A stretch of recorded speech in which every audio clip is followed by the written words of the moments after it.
strictly prohibited during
Good afternoon, ladies and gentlemen, or good morning, I should say. Welcome to the Ashwaubenon Bowling Alley inside wonderful Green Bay, Wisconsin. Emil Williams Jr. here with you.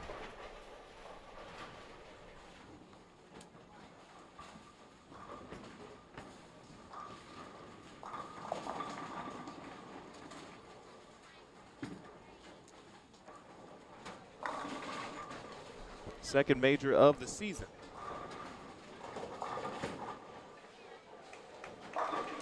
It comes at the Ashwaubenon Bowling Alley.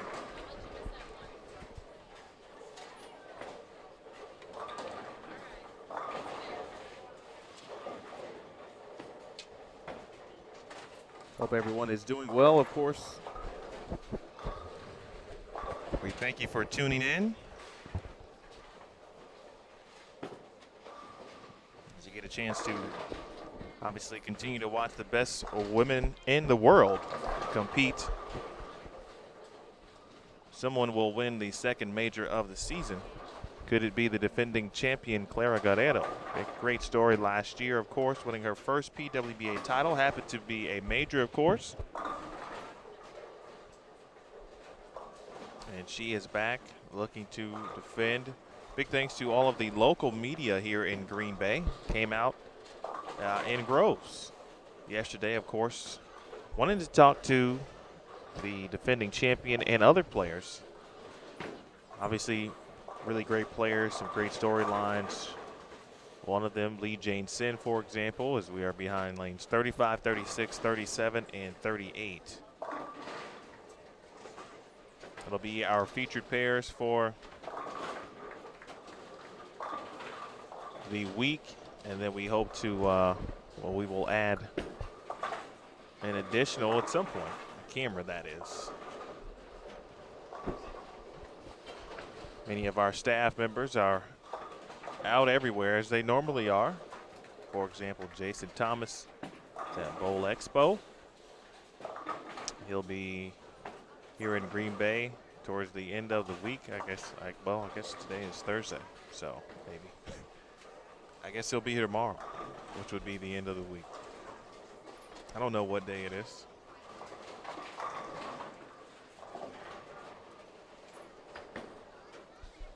But we do have the great pleasure of having an additional team member.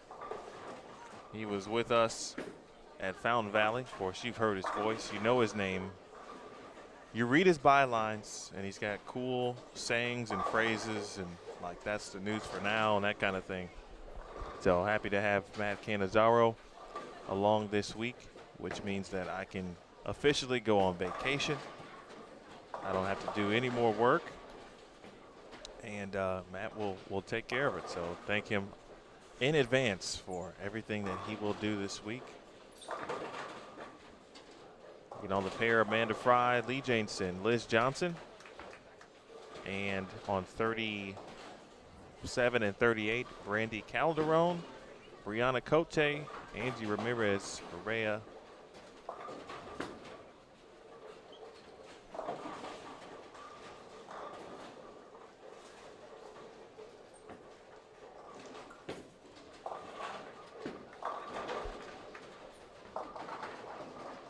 This is game one of round one of qualifying. The format this week: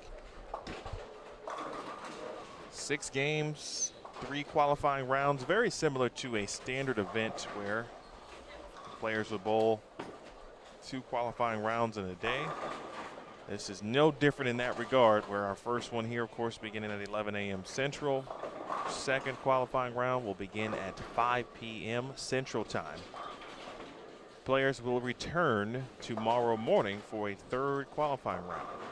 Not a cashier's round. We will not make a cut this week. All players will return tomorrow to bowl 6 additional games. So 18 games total of qualifying. We will cut then to the top 18. 18 will be the number this week. You may want to go play it in the lottery. 18 will make match play. And then 3 rounds of round robin for 6 games per round until we dwindle it on down to the top 4 will make the stepladder finals, which will be live June 25th, Sunday at 11 a.m. Central, noon Eastern on CBS Sports Network.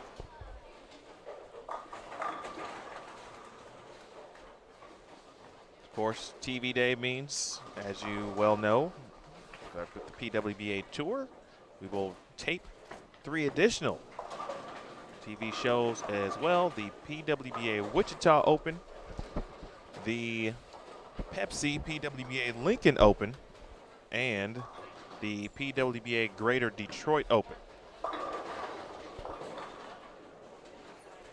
So fun days coming up, fun week.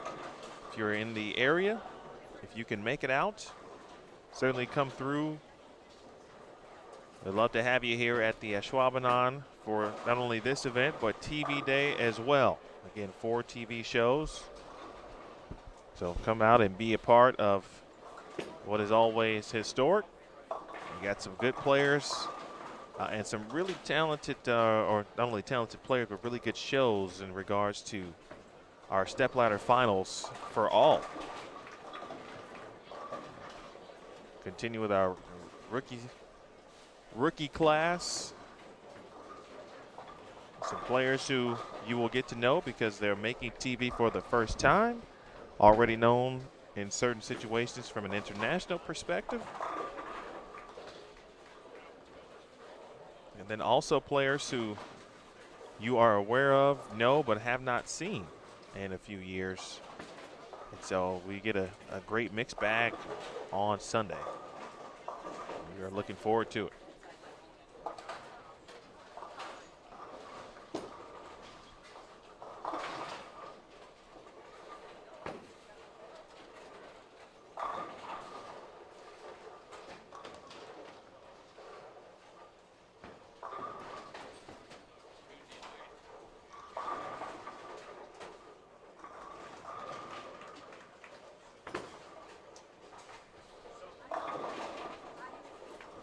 About halfway through here, game number 1. Lee Jane Sin, double 9 spare double, looking for 3 in a row. You're on lane 36.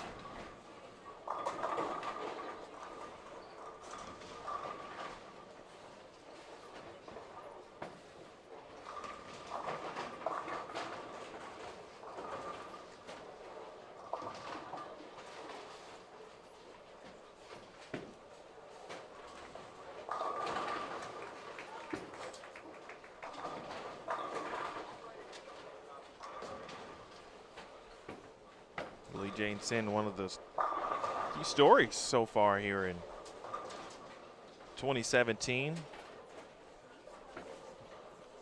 She could do something very similar to what New Wei Fin did from Singapore last year in regards to the amount of shows made, potentially of course, the competition points earned, but potentially the titles won. Although Wade did not win a title up until the season-ending Smithfield Tour Championship, she did earn enough competition points because she made 4 TV shows, or 3, excuse me. Made shows at majors as well, including the U.S. Women's Open. Lee Jane has already made 2 shows, so she will be bowling for at least 1 and maybe, of course, her 2 professional titles here in the PWBA Tour. It certainly would be a dream for her. A major accomplishment, and not only in her career, she has accomplished so much, of course, for Malaysia and the team as well.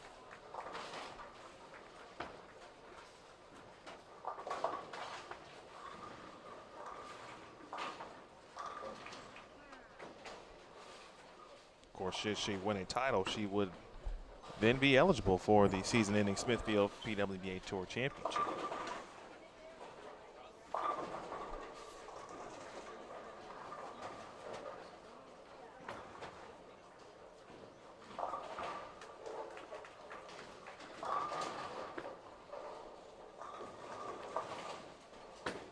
Liz Johnson,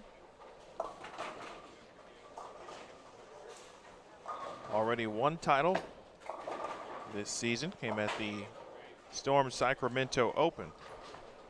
Runner-up at the Queens.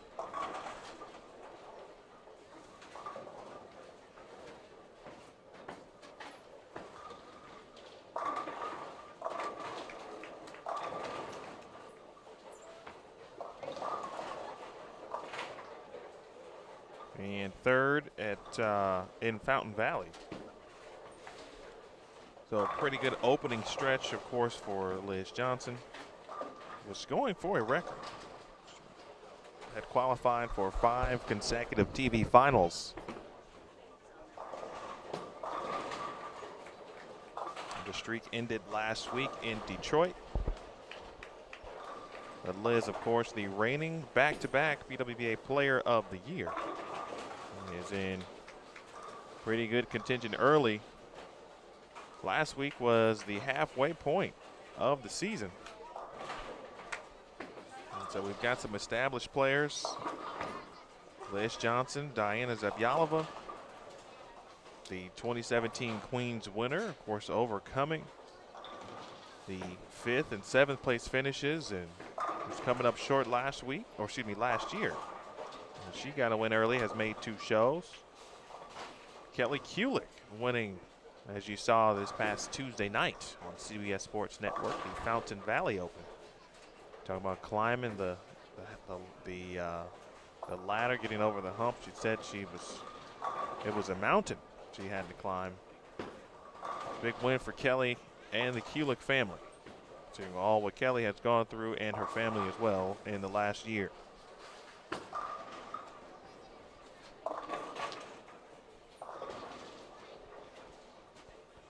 As we come across, of course, our players during the day and during the coming days.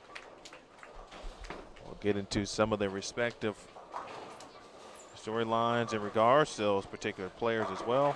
Nice shot there from Lee Jane Sin. 10 pin just was touched, didn't fall. Brianna Cote, the shot.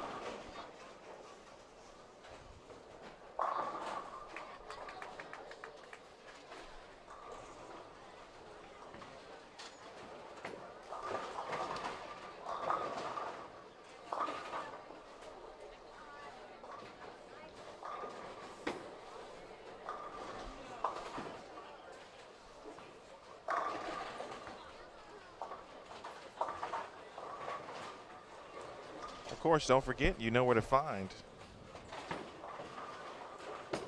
all of your results, scoring needs, pwba.com/live, pwba.com/live. There you will also find the live scoring link for the week. Well, big thanks to Dave Labar and Matt Orvis, the co-proprietors here at the Ashwaubenon Bowling Alley.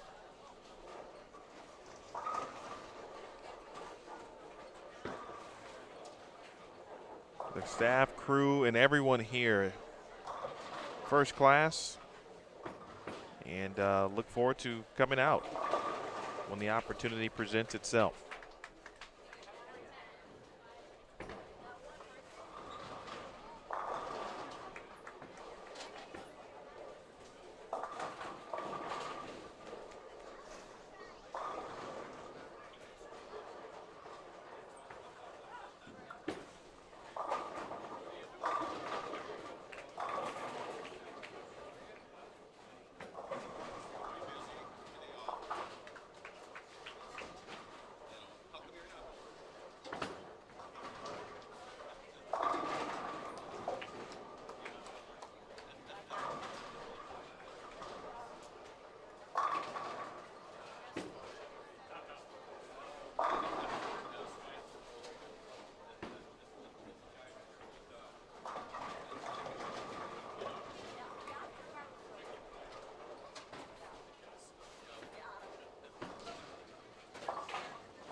Got some good scores already popping up here. Shaidal Hamidi in the front 8. Again, check live scoring. He is down on lane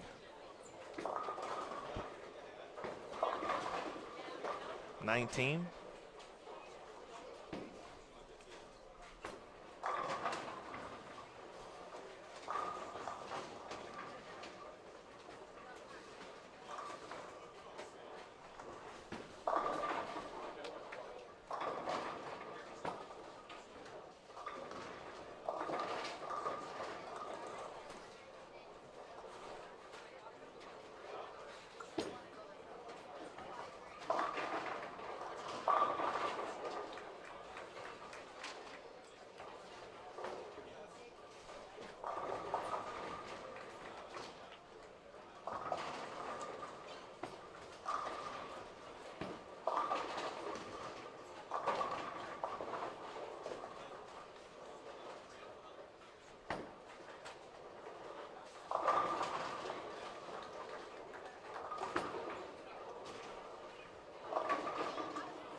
Tenth frame over on 37 and 38, as well as 35 and 36.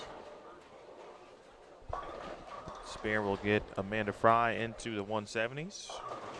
And talking about the Rookie of the Year candidates, Vanderbilt Commodore and Junior Team USA member.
.176 for Amanda Fry, 204 for Brandy Calderon.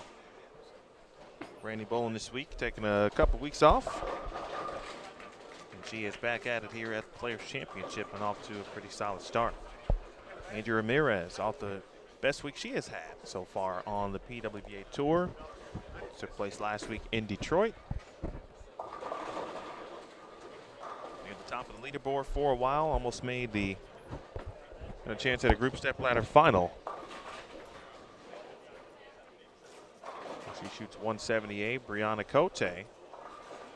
She is also still early in an equipment change. And we're just talking about ball weight.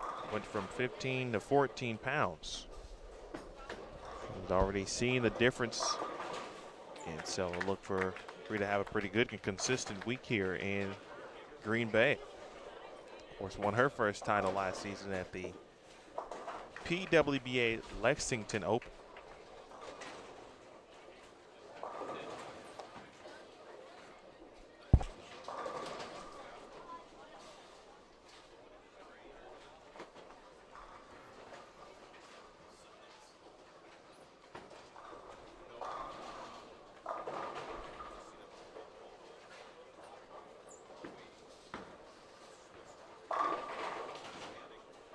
213 for Lee Jane Sin, and that'll do it for 35 and 36 here in game number 1.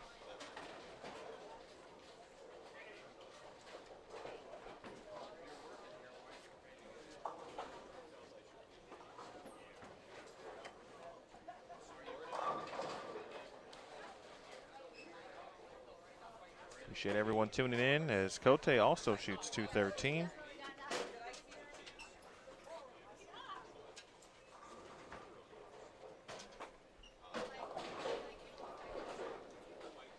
Bears make their way.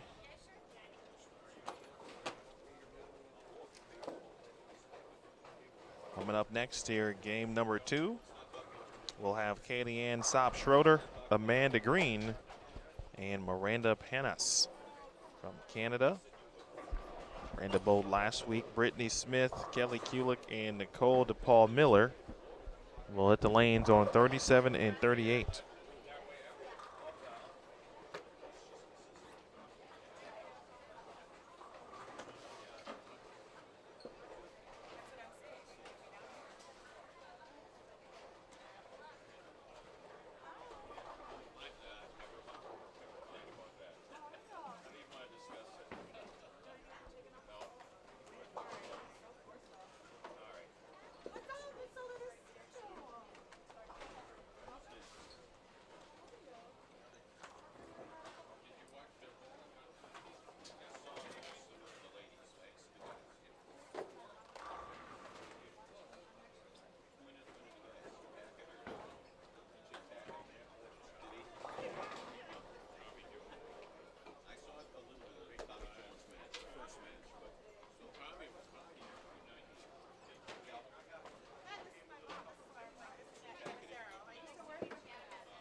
All right, Amanda Green ready.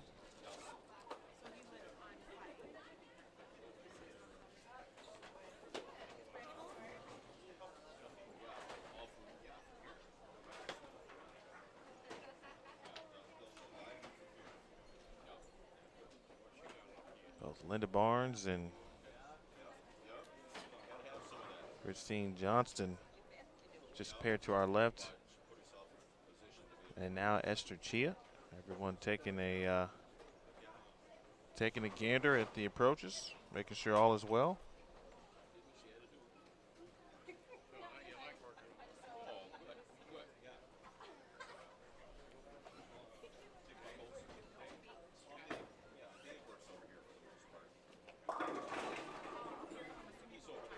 Nice opening shot there for Leanne Sop as we get to game 2.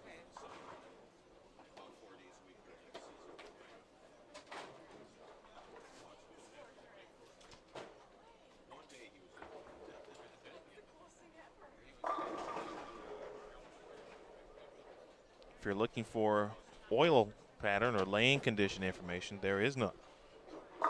Pattern unreleased this week. We'll not know it until after the show airs. Or really during that at that time, of course, this Sunday. A little bit of variety this year in regards to conditions, and that's one of them, not knowing the pattern. It's the second time the pattern has not been released this season. First time was in Sacramento at the Storm Sacramento Open.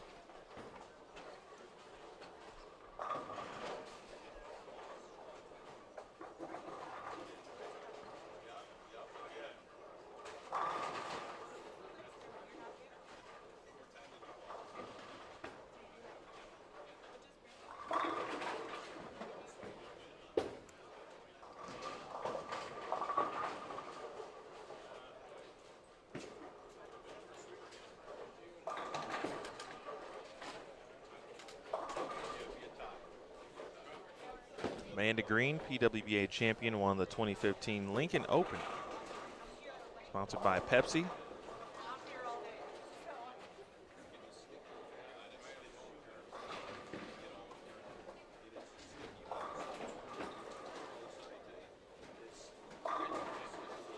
Amanda in the early stages of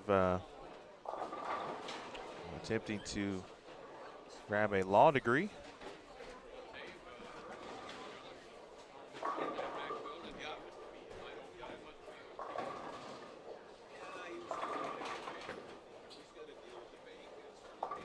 Good opening shot there from Nicole DePaul Miller. And here is Amanda Green. Good shot there. We saw a little bit, saw a few shots last night of just everyone in regards to the practice session. It looked like there were certainly some areas to play. Players already playing left, just watching Amanda Green here, Katie Ann Sop-Schroeder.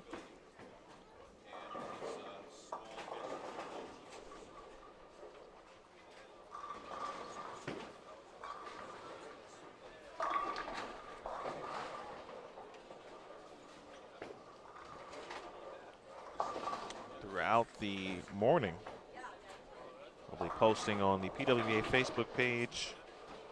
Mentioned some of the great media coverage that came out. You can already check one out, posted early.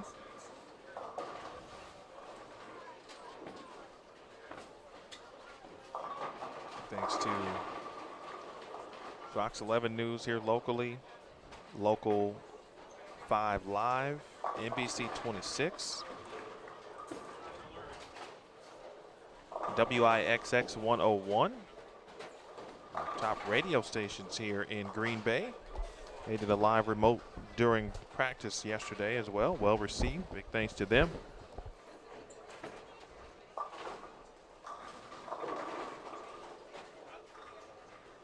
Busy day yesterday, which was fantastic.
All right, nice shot there from Miranda. There you see someone playing the lanes up the boards and near the channel. So, again, as many weeks have presented, the opportunity to go left to right. Some have elected to start near the channel, up the boards, and, of course, chase it left as you go. So we'll see how it turns out. Hello to William Watkins. William got some observations in regards to what he has seen from the pattern so far. Do look forward to games 5 and 6. Certainly can tell you a lot. Not a burn squad this week either, folks, so fresh oil as well, coupled with the additional games.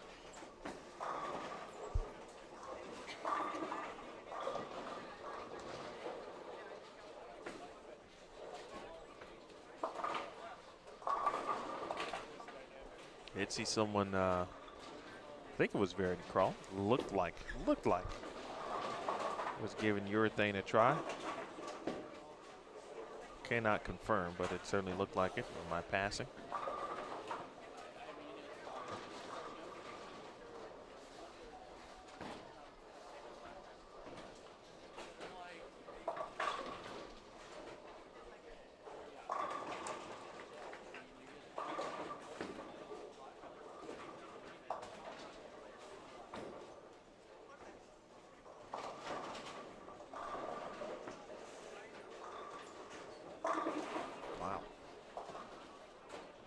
Another back-to-back, or excuse me, another good shot.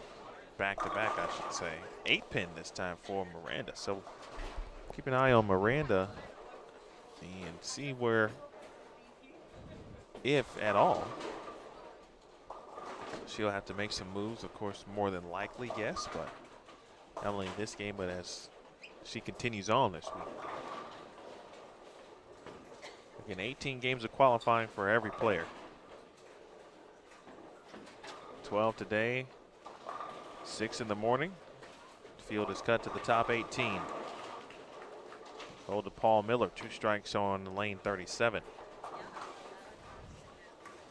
Top 18, a match play, round robin. We'll start match play tomorrow evening to finish it up Saturday morning and Saturday afternoon, and then on to, of course, to the TV finals on Sunday.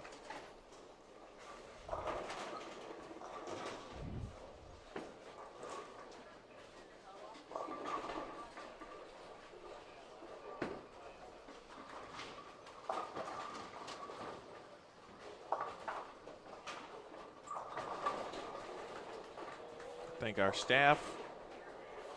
To Neil Milligan, Director of Operations. Big thanks to Neil. Doing some media for us as well yesterday. Folks want to learn about the tour, of course, and the event and what goes on, kind of behind the scenes, what it takes to run the event.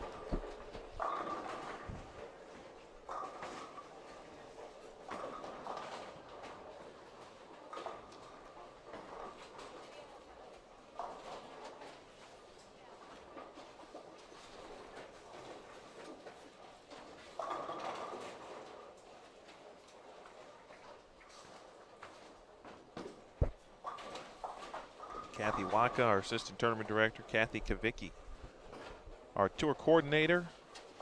She is on site. She takes care of our merchandise, signage, does a little bit of everything, and does some things on TV day as well, making sure folks are where they need to be. Big thanks to Kathy. Mentioned Jason Thomas is normally here, but he'll be here, I believe, tomorrow, after his time at Bowl Expo is complete. Of course, that's ongoing. Biggest trade show in the bowling industry in Nashville. Shout out to Shaquille O'Neal. Shaq was out, keynote speaker at Bowl Expo.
All right, here's Miranda.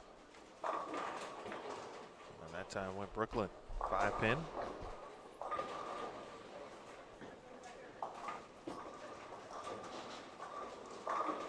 Game 2 of 6 here, round 1. We'll have more for you. 5 p.m. Central, 6 p.m. Eastern. So all day qualifying here at the Go Bowling PWBA Players Championship.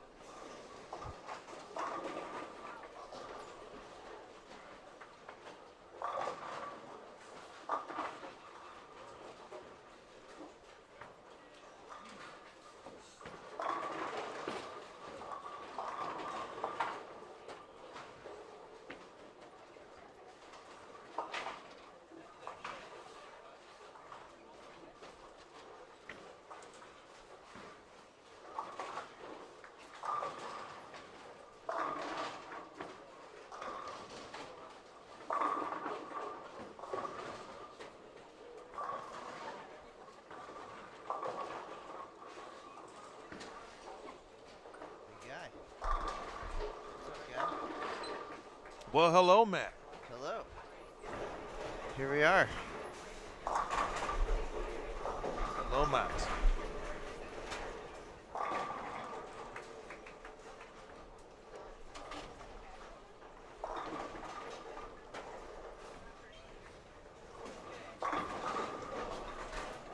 Well, as I said earlier, but I'll say it again. Hey, thanks for being here this week. I appreciate the opportunity to escape from my other job for a minute, at least be able to cover that remotely. USBC Open Championships in Las Vegas, so double duty this week. Aaron Smith holding down the fort along with Brian Hirsch, allowing me to get out here and visit and help out a little bit. Like a vacation for you this week, huh? It could be two in a row. I'll take it, though. Always nice to have friendly help on hand. Glad to be here. Hope to take some of the pressure and responsibilities away and perhaps entertain a few folks at home as we talk about bowling for the remainder of the week. You are an entertaining kind of guy. So witty, as I often say. Pretty sure it's delirium most of the time, but either way, I appreciate it.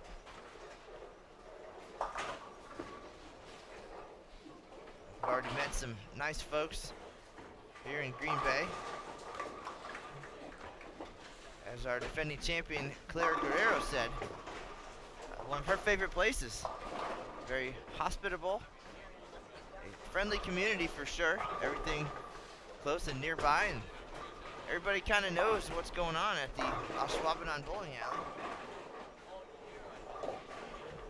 Hard-working group of volunteers in the venue as well, helping the players carry their equipment, keeping the scores in line.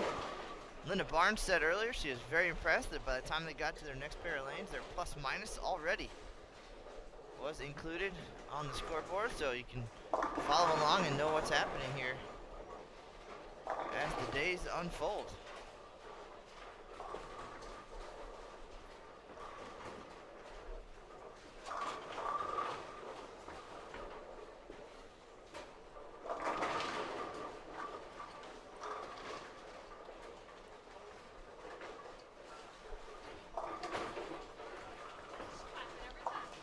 Heard you mention the great media coverage as well. Very nice to see the community come out and showcase what's happening here. Of course, hopefully besides the Packers, who aren't doing much right now, this is the big professional sports action in town, and it really has that feel to it. So great to be back, and I know the ladies appreciate all the hospitality as well. Certainly has been a good start to the week.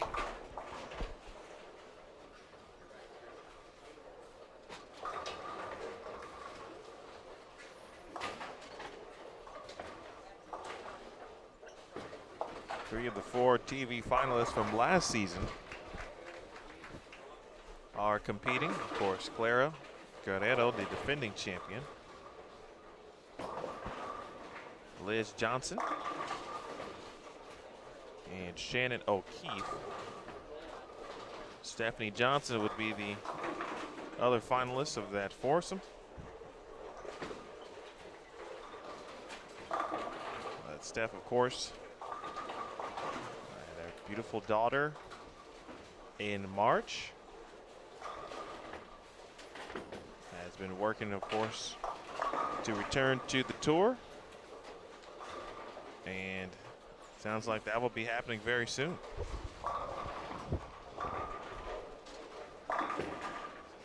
Next week we do head to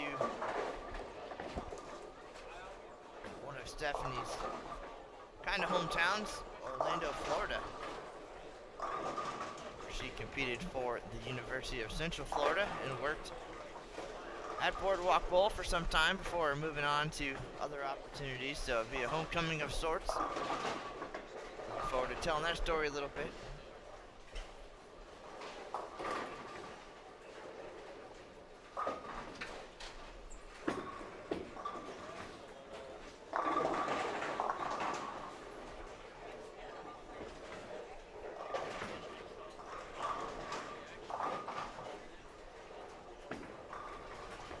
hard-working staff here at the PWBA already has the scores up through game number 1 here of qualifying. This is day 1 of 3. We'll have 6 games this morning, 6 games coming up this evening, and then 6 final games tomorrow before we cut the field down to the top 18 for round-robin match play. 32 will get checks as always here. And a major event means a little bit extra prize money. After one game, Shaidatul Hamidi of Malaysia leading away at 279. Jody Wessner not far behind, 278 in the opener. Samantha Shadden, 246. Deandra Asbady, 244. She is riding the momentum of qualifying for last week's TV show. She is 4th. Lindsay Boomerstein rounding out the top 5 at plus 41. 241 in the opening game. Hall of Famer Linda Barnes, 6th at 230. Right here in our featured pair from Canada, Miranda Panis, plus 24. And after one, long way to go, that cut number at -5, Alicia Current. If you want to follow along, just visit pwba.com/live and you can find links to the round-by-round scoring, as well as a link to the live scoring here at the Ashwaubenon Bowling Alley. Check out the pairings, the roster, the prize fund. It's all there, all the details. Thanks to Mr. Williams getting everything prepped for this week's event. We have game-by-game results, as noted.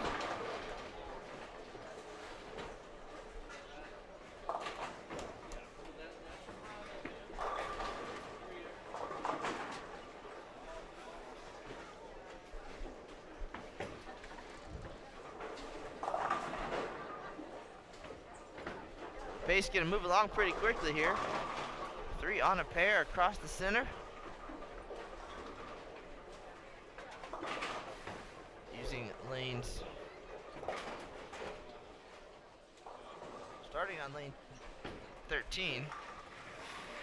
13 to 56 here at this 60 lane facility. If you have any questions, feel free to find us here on social media. Facebook, PWBA, Professional Women's Bowling Association, PWBA, or on Twitter at PWBA.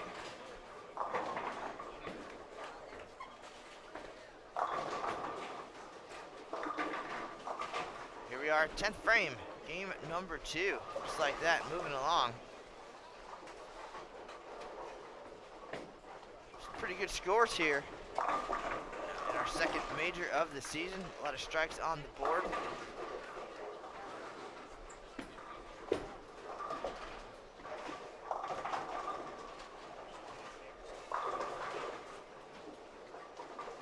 Katie Ansop finishes with 208, Amanda Green and get to 227.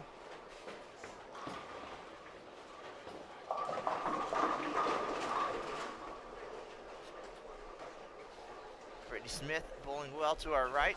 She can get to 247 this game. Kelly Kulick struggling a little bit here in game 2, but again, some momentum from her big win, Fountain Valley. She likes these long formats. A lot of games going to be bowled this week. 36 games.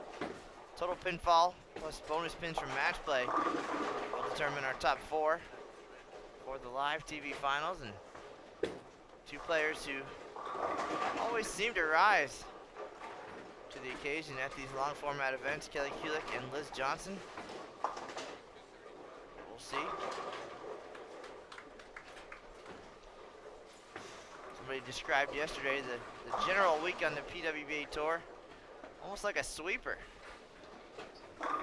If you have an off day, you wake up, things just don't feel right, then that week might not be so good. But now, At least you have that extra day of qualifying here at the major.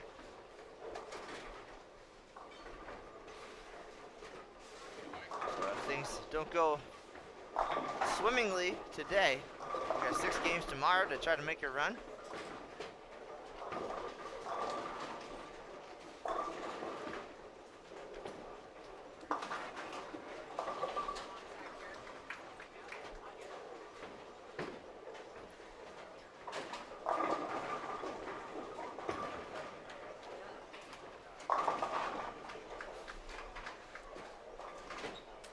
A lot of young stars in the field this week.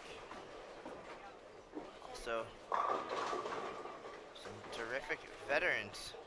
We saw Leanne Holsenberg fly in from Bowl Expo. I believe Carolyn Doran Ballard did the same. Linda Barnes, of course, making an appearance. We just saw her walk by. She was a pair to our left.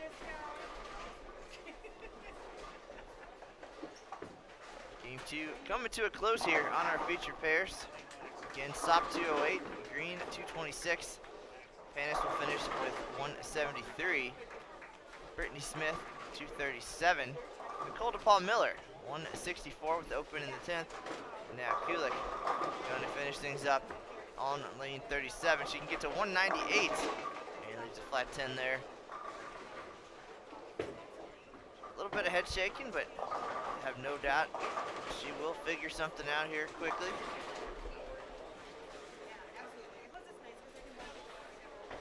Kulick started with 188 in 41st place after 1, so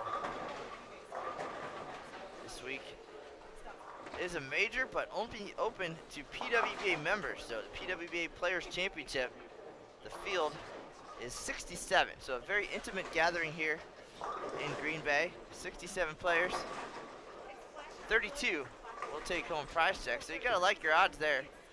Almost a 1 in 2. I think helps you relax a little bit, maybe. Listens to arm swing. 18 will advance to match play.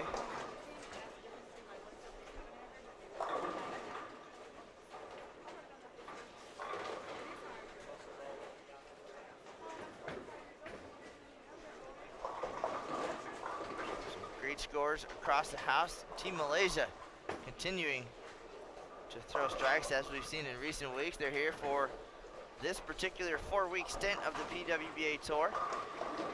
The season really broke it up into 3 sections as Kulick finishes with 185. So that wraps up game number 2. But the season, the way that it works, 3 events, 3 standard events followed by a major. And then at that major, a live TV show-ish. And the other 3 TV shows are taped. So Team Malaysia coming in here for our second section of the season. It was Singapore standing out during the first part of the season. And then the Malaysians will head home after this event. Get ready for the Southeast Asian Games. And some other significant events over in that part of the world. Then they'll be back in November for the World Championships. So got to talk to Lee Jane Sin a little bit yesterday, just about how the world works over in Malaysia and how bowling goes, and just kind of their strategy and what they're all about. So that was nice to have that opportunity. Bowling is what they do. She's over here making some noise here on the PWBA Tour. That she is. Kind of picking up where she left off last year at the USBC Queens. And of course, her teammate Shaidat Al-Hamidi bowled very well in 2016 as well.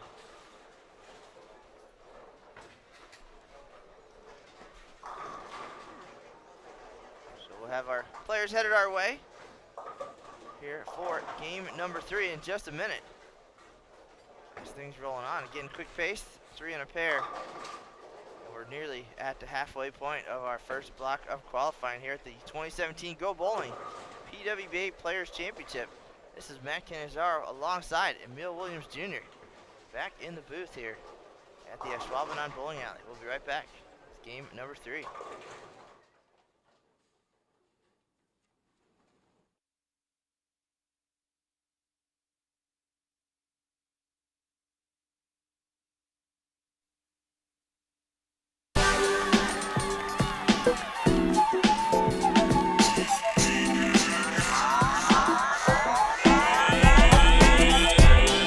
My first bowling ball, probably I was 4 years old, 4 or 5 years old. I want to say it was a crown jewel. I remember drilling my first ball, my own ball for the first time. I was pretty excited. I've been into the lime green lately, the lime green, black and white. I won the Queens with that last year and had some success with that. So anything that's lime green these days, I'm like, oh, I like that, I like that. You know, lime green, it could be a lime green car. I mean, it's just kind of crazy. Golf. A lot less weight to carry around than bowling balls. And I think they make a good living. Every time I go home to my parents, my mom makes this really amazing, it's real simple, just chicken and rice. And that's, you know, it's pretty simple, chicken, rice, and a salad. I always said one of my favorite albums was called Made in England by Elton John. My favorite song is Dreams by Van Halen.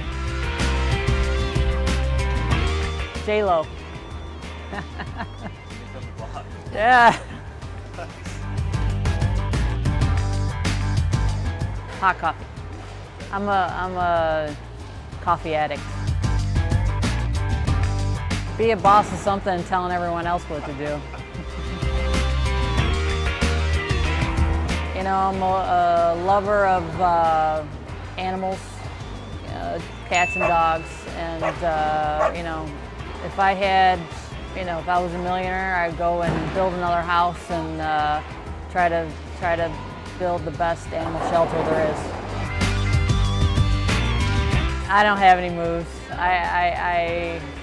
You know, I may have J-Lo play me on a movie, but I don't dance like her, so.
we are back in action here. Game number 3 underway at the 2017 Go Bowling PWBA Players Championship here at the Ashwaubenon Bowling Alley in Green Bay, Wisconsin. This is Matt Cannizzaro, and let's meet our players here for Game 3. To our left, 35 and 36 here.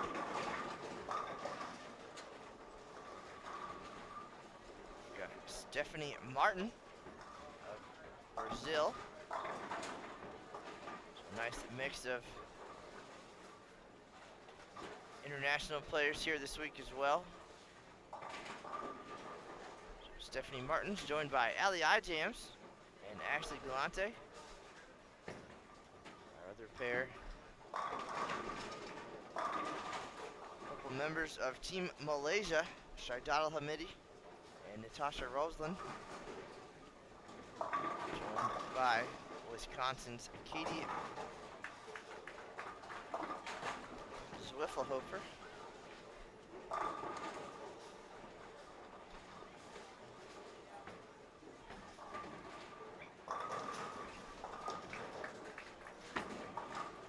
Again, just 3 on a pair for qualifying. 3 6-game blocks. This is the first of those 3.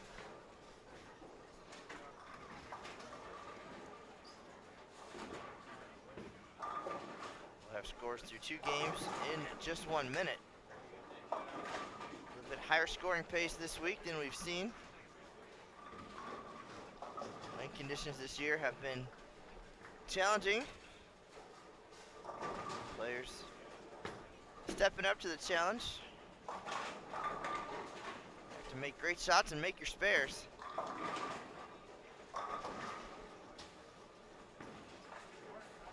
Those who are doing that, those are the ones you're seeing on CBS Sports Network every Tuesday night.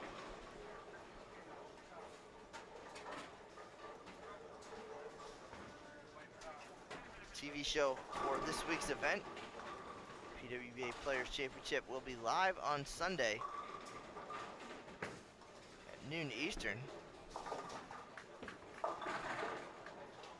TV shows for 3 other events will be taped on the same day, so if you're nearby, you want to come on out and check it out. $20 will get you in the door.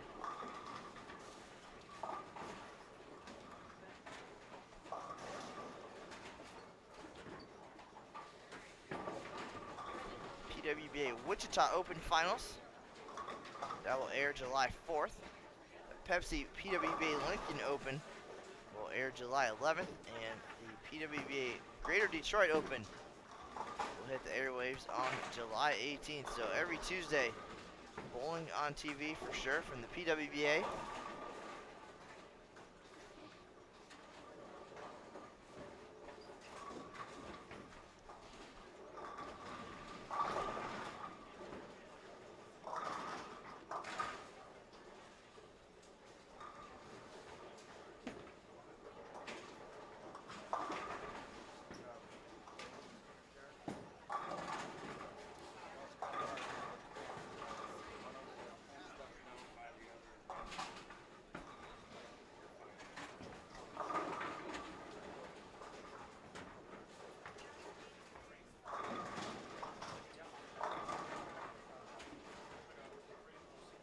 Players on 37 and 8, not wasting any time here.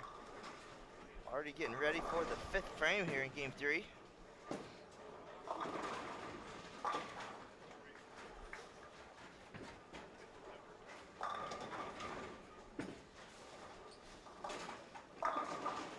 Katie crosses over in the 5th. 3 out of 5 for her.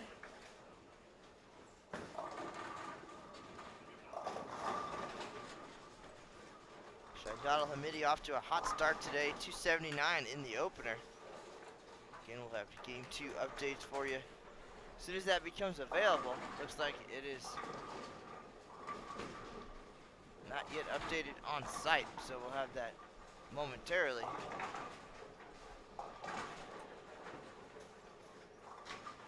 As we near the halfway point of our opening round of qualifying, round 2, coming up tonight at 6 p.m. Eastern, 5 p.m. local. So if you're nearby, getting off work, come on out to Green Bay.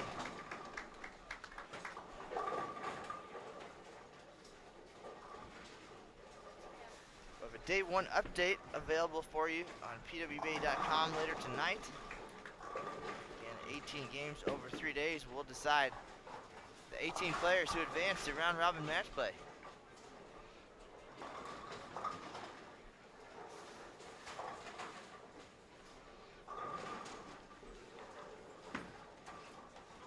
Committee 4 out of 5.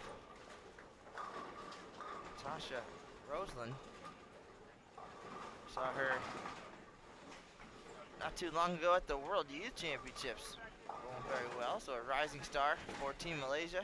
Continue to find success here in their short stints on the PWBA Tour. Lee Jane Sin, already 2 TV shows out of 3 events.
Like compared to our left, 33 and 4, going to be a little bit behind. Not sure what the holdup was, but they are just arriving here for game number 3.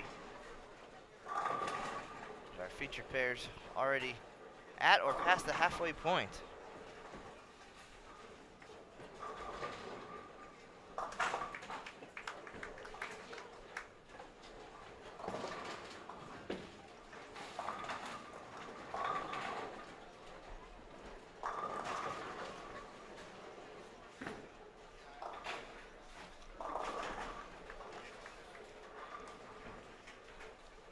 See on the scoreboard, the scores following the players, plus or minus next to their names, will tell you what they are after 2 games. So I mentioned Hamidi started with 279. She's plus 59 after 2. So obviously game 2 didn't go so well, at least unofficially.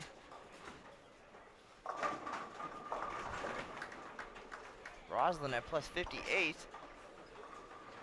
Looks like Katie is at minus 82 after 2 games.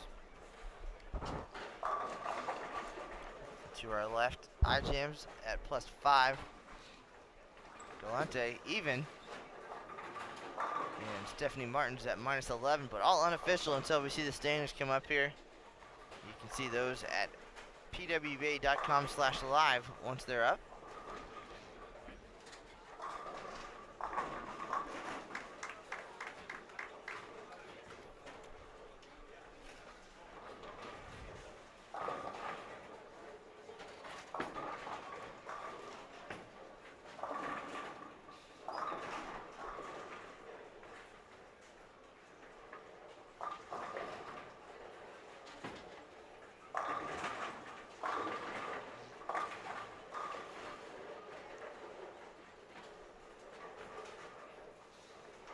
Hamidi up on 37 right now, working on a 4-bagger. She's got 5 out of 6 so far.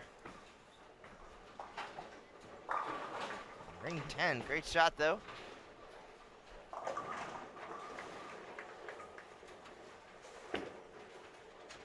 Again, 67 players in the field this week. 32 will take home prize checks here at the second major of the 2017 PWBA Tour season.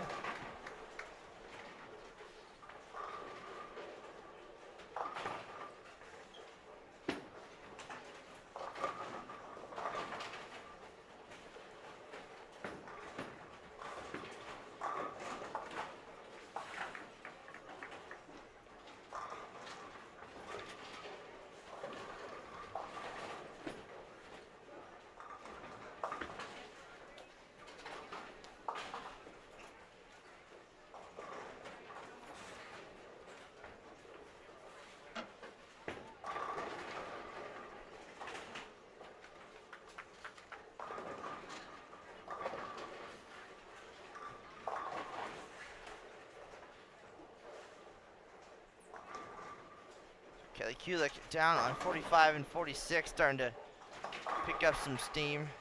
She's got 7 strikes in her first 8 frames and already has beaten her first 2 games here. So slow out of the gates, but back to doing Kelly Kulick things.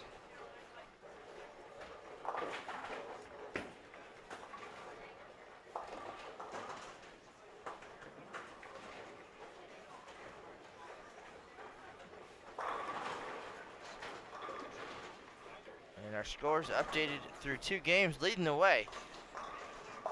Jody Westner, plus 77. Shaidal Hamidi, plus 59. Roslyn at 58. Brianna Cote had some struggles earlier in the season. I believe she took a week off to get things straight, and she's in 4th place right now at plus 49, followed by Amanda Green at plus 44. C.D. Rahman is 6th at plus 35. Lee Jane Sin, plus 34. So a great showing for Malaysia so far here for the top 7 spots. Samantha Shadden tied for 7th at plus 34.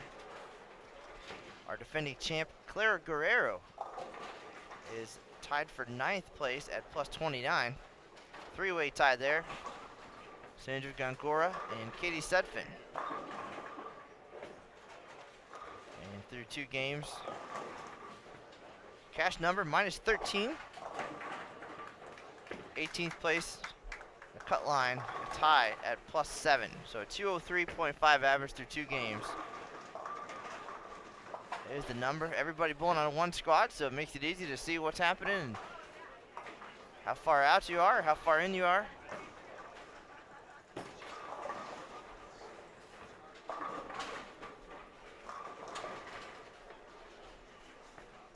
See how our featured players are doing here. Allie Ijams tied for 20th place. She's plus 5.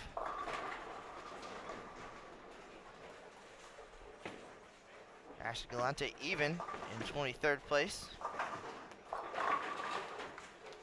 Stephanie Martins at minus 11. She is in 30th place right now.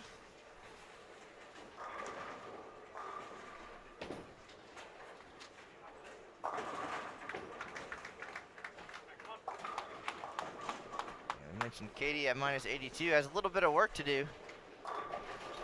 In 66th place out of 67 players here after 2, but stringing some strikes here in game 3.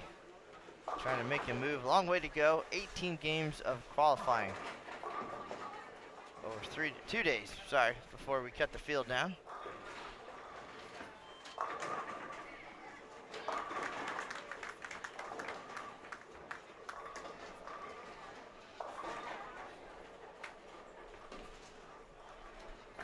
We've got the real voice of the PWBA back with us here, Emil Williams Jr. Who is that now? That is you, sir. No. The real, the No. official, No. the voice of the PWBA. Just a young lad. Puts on a headset. That's all I am. That's what I do. That's why during roll call today, I was introduced as a special guest for the week. Well, you're popular. People should know when you're in the building. Who is that other guy sitting in the booth with Emil? Oh, that's Matt. That's a good movie, by the way. The other guys. I don't know if we have any similarities in that regard with the movie. What would Aaron Smith say about this? Well, Aaron Smith, officially the other guy.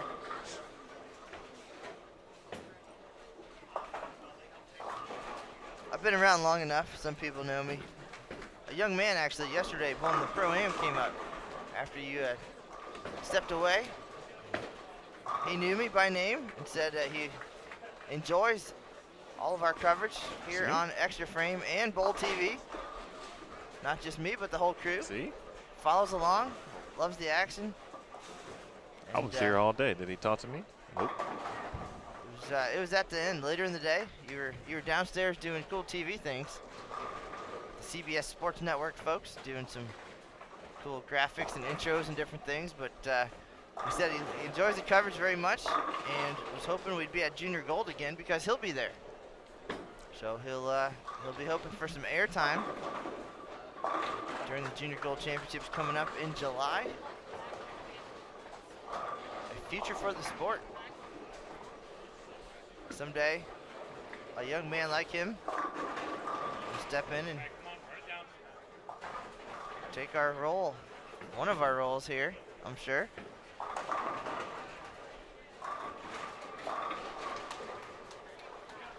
Well, we'll definitely be at Junior Gold.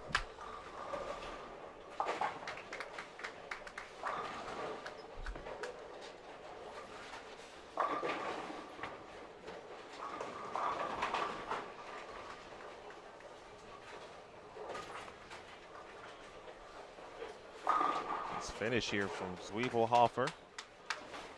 Tasha Roslin, high flush, trying to get to 190.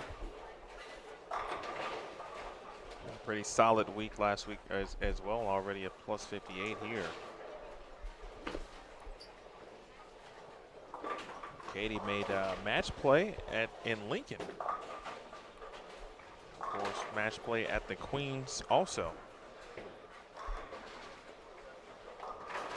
Starting to make some things happen here on the PWBA Tour for herself.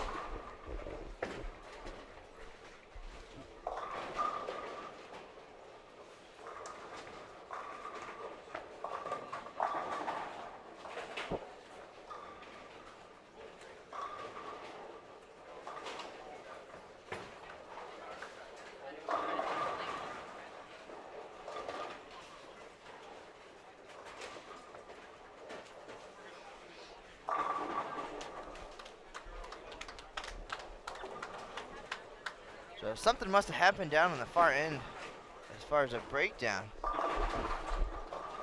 Pair to our left, only in the third frame right now, as we've got one of our featured pairs already done. And almost ready for the 10th frame here on 35 and 36.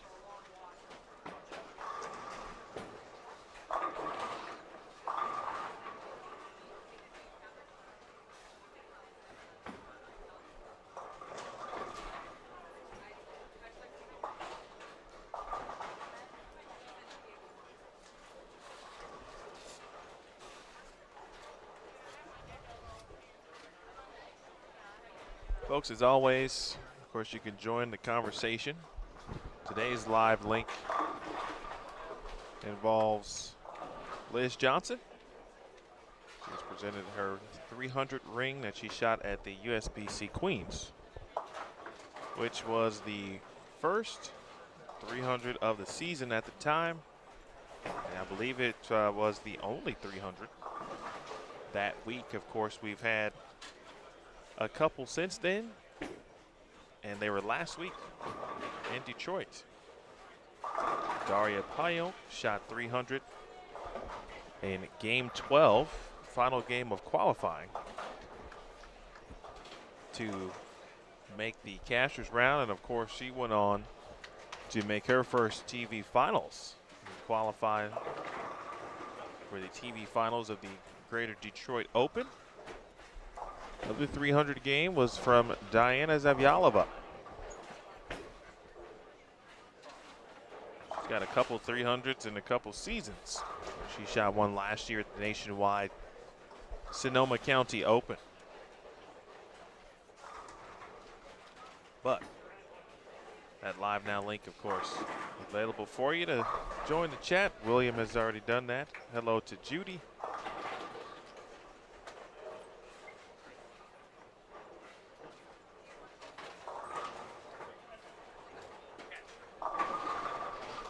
Started to talk earlier about the challenge of the lane conditions here in 2017 and the variety of oil patterns these ladies have seen from week to week. Nothing ever the same.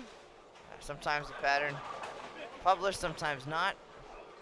Sometimes very challenging. Last week, a little bit higher scoring. Here at the second major of the year, the Go Bowling PWBA Players Championship, the pattern not being released until the TV show. So the ladies going old school this week, going out there and throwing the balls. seeing how they react and adjusting from there. And then they'll see the pattern later on.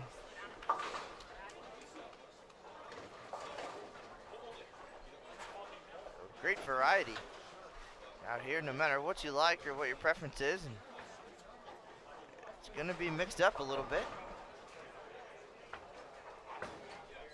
Some weeks more of a grind than others. Get out there, make your spares, and you're in great shape.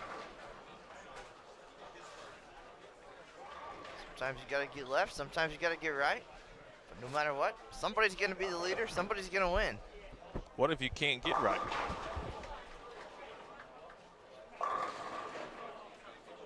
Like I just can't get right, like something's wrong with me. What about that? Well, then I imagine in that particular week you would struggle some. You'd go home and you'd work on things, try to have an A game, a B game, a C game. We've heard Liz Johnson in some of her many recent interviews talking about having to utilize her D game even. But you want to win, you find a way to make things happen. You make the adjustments. You take what you learn during the week, go home, figure out what went wrong. If you follow any of these players on social media, and I encourage you to do so, we've got some great things they share day to day in their travels, in their workouts. For example, you mentioned Daria Payuk in her 300 game last week. She actually told me yesterday she almost didn't bowl last week. Things just didn't feel right. She wanted to stay home, get some rest, get some practice, maybe get her mind right. You know, we hear some of the players doing that. There's a lot of miles traveled, a lot of games bowled, even though we're just halfway through the season now. But sometimes you just need a week off to recharge, and Daria almost missed last week's event for that reason and decided to go bowl, and it worked out. She'll be on the TV show, rolled a 300 game. But if you follow her on social media, you'll see that if she's not at a PWBA event, she's either on a treadmill somewhere or at the Kegel Training Center in Lake Wales, Florida, doing different drills and different things to work on that versatility. That's the biggest thing out here is versatility. Again, from week to week, completely different places, patterns, lane surfaces. So you really have to have a good arsenal, not only of equipment, but of abilities. And some other players always doing the same thing. Deandra Asbeidi, it's paid off for her. She'll be on the TV show as well. Missy Parkin constantly out there practicing, trying new things. Coming our way next, looks like Danielle Mcewan, another one.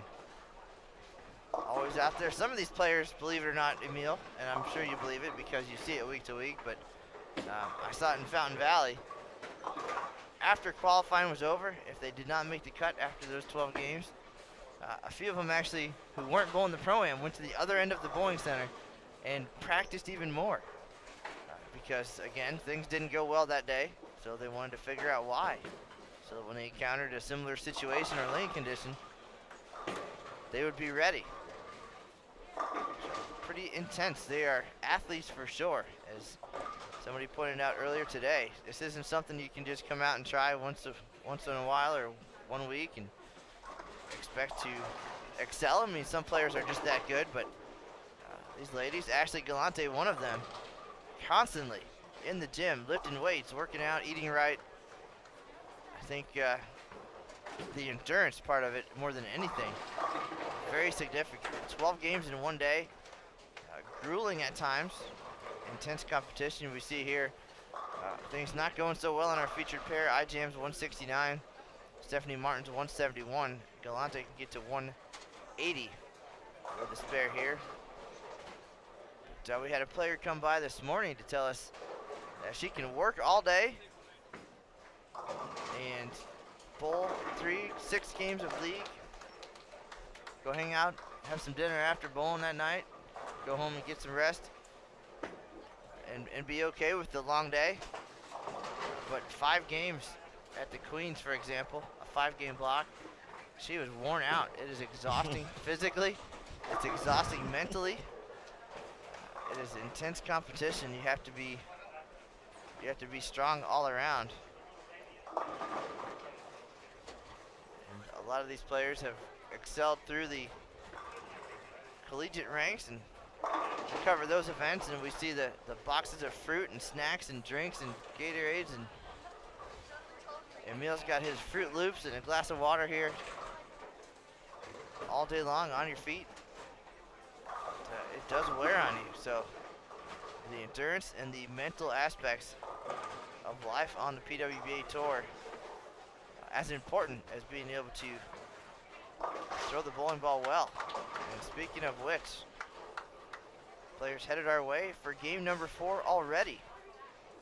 To our right, 3 familiar faces. Missy Parkin, 2011 USBC Queens champion. She's been knocking on the door here on the relaunched PWBA Tour, looking to break through. She's joined this game by another player in the same situation, Jen Higgins. And the youngster, Sabrina Davis.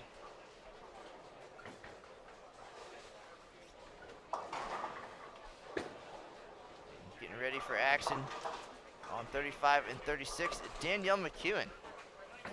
Young Team USA star has found success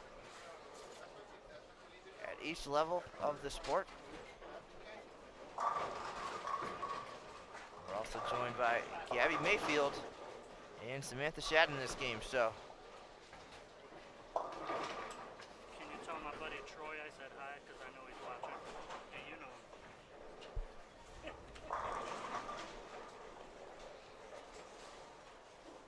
Got a good message from Drew Parkin. Probably just heard it, but Troy Fisher. Hello to Troy, who is watching from Southern California. Troy, an avid viewer, an avid watcher of the PWBA Tour on Extra Frame.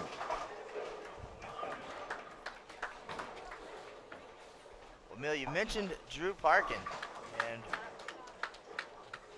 very prevalent out here on the PWBA Tour is the support staff. Also extremely important. Sometimes they go by other names that are not appropriate to say on the air.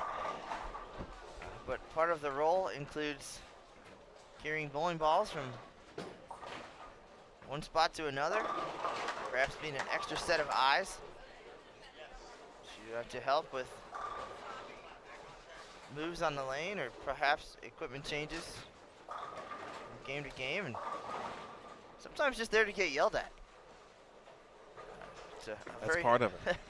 Very emotional situation out here. And talking to Clara yesterday, she said that she's, aside from going through an injury, Clara's a little fiery sometimes. She's got we called it a temper, but maybe not so much. Just a fiery passion that when things don't quite go so well, you know about it. And she said she's even to a point.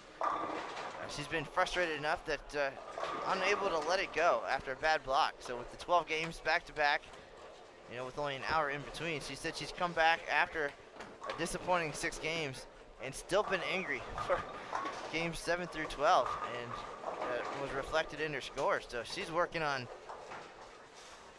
getting rid of that frustration, and for a lot of the husbands and boyfriends and significant others and friends and family and parents and kids, and those are the sounding boards for those moments. Well, it's part of it. It's needed. Sometimes you just need to yell at people, and it's important to yell at someone who you are close with, as opposed to a stranger, which could then get weird.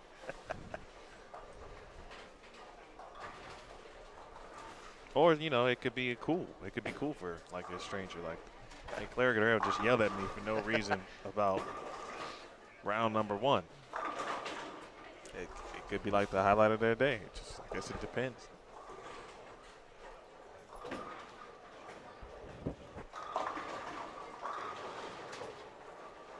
Claire very good at leaving that in the settee and being very personable with the fans. We saw her on the TV news yesterday as the defending champion, of course. Her picture plastered all over the Ashwaubenon bowling alley. The first win of her PWBA career. She's looking to, why not, make it 2 here in Green Bay. She loves the center. She loves the staff and the city. Feels comfortable. And a great ambassador for the sport. Signing autographs, bowling pro-ams. As with most of these players, they are not taking this opportunity for granted. Looking to continue the successful run of the PWBA Tour.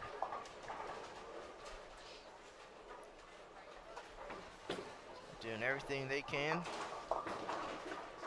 Great promoters of the sport. We mentioned social media. Definitely follow as many players as you can and see what it's really like. The tour life, the roommates, the travel, the workouts. Of course, the many highs and lows. This young lady, Samantha Shadden, had some highs. Well, the 300 game at the US Open even a couple of years ago. I believe that was live on Extra Frame.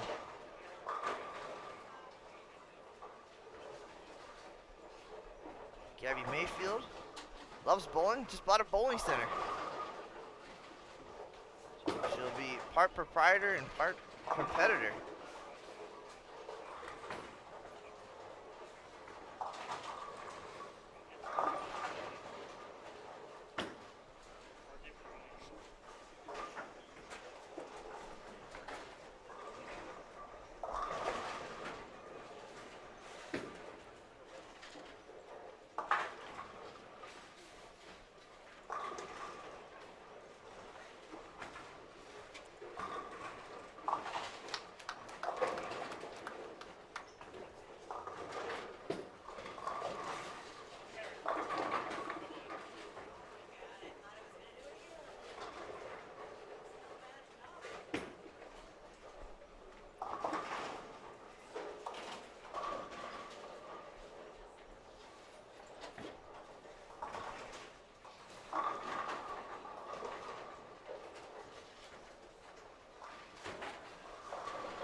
We'll have scores for you in just a minute.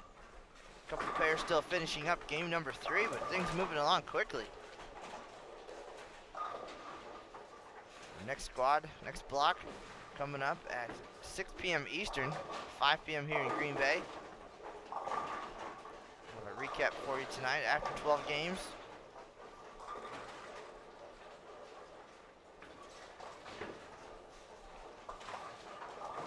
And then this time tomorrow, we'll be getting ready to make the cut to the top 18 for round robin match play. A good shot there from Sabrina Davis. She joined us during last week's group step ladder finals. Talked about just some of the experience she continues to gain with bowling on tour. For her, at the time, it was her 3rd event. She, along with many of our athletes here on tour, do carry the full-time job. In her case, she is a teacher. So, of course, the school year not over when the tour season began in late April. So she joined the tour, or I should say started her 2017 season in Wichita. Some pretty good insight on what she does from a career standpoint, and then also bowling next to and with the greats on tour, her season, what she needs to do, work on, etc.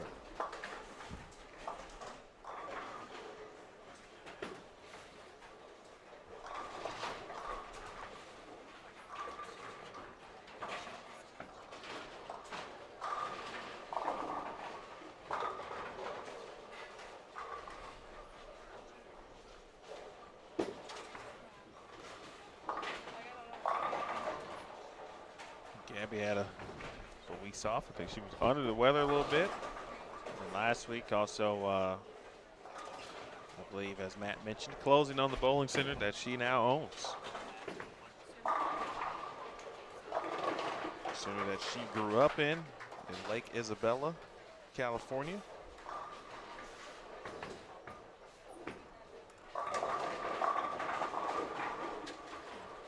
How cool is that, though? The opportunity to own the bowling center where it kind of all started for you. Mount Mesa Lanes. Pretty impressive. And you can help pass that passion along to the next generation, but kind of relive your youth and get reinvigorated a little bit. Get that fire going. And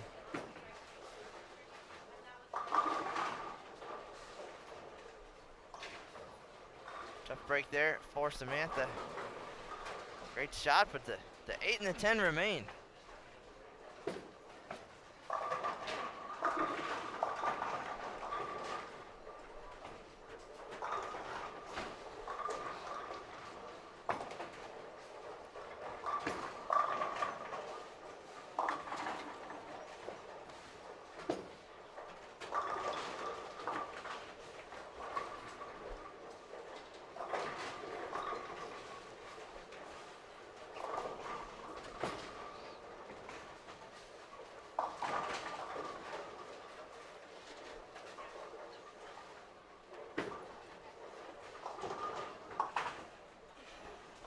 You know, for Gabby, at this time last year, as she celebrates certainly the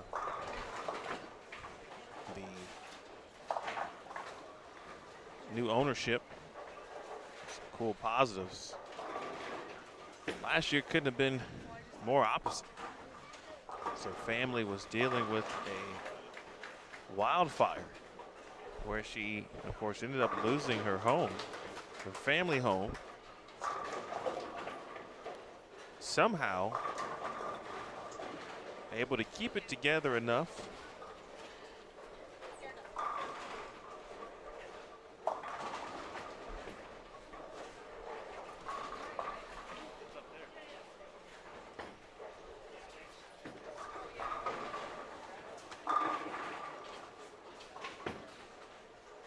to make the top 16. Which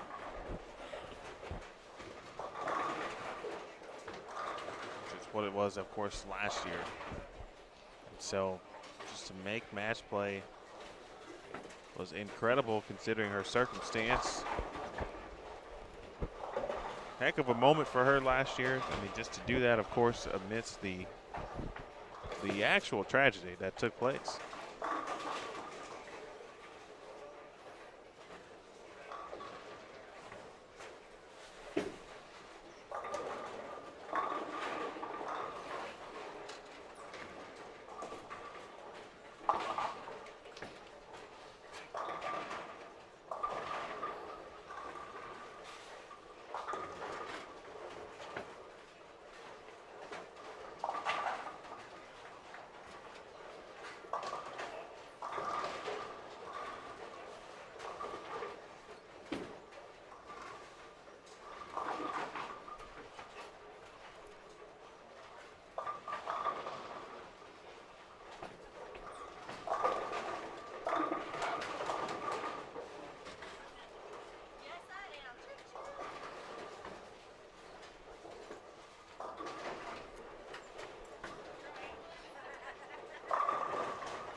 Davis with 4 in a row. Jen Higgins. And she steps up in the 10th frame.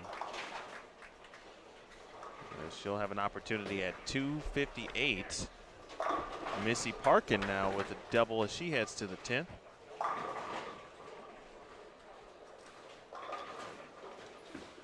Now McEwen.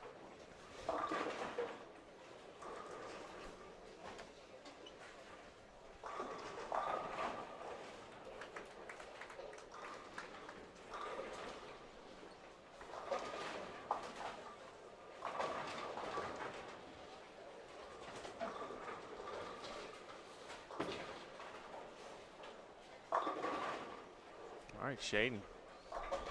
Nice love on the 10 pin. And she strikes in the 5th. Jen Higgins 6'10".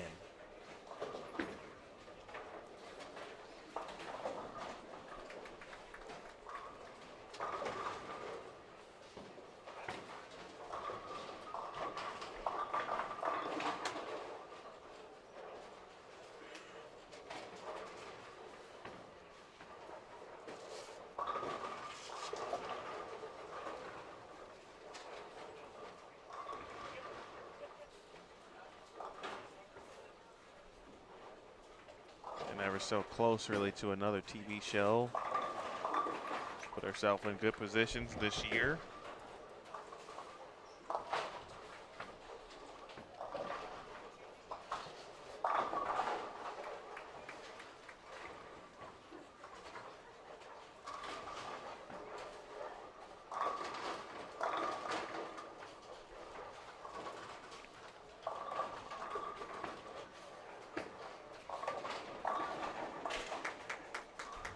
All right, good spare for Davis. 214 and bring that minus number down. McEwen. Someone who I just never see fall off a shot, ever. A good shot from her in the 6th frame. She is minus 60. After 3 games.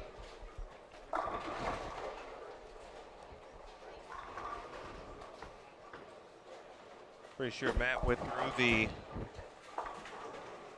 scores for you.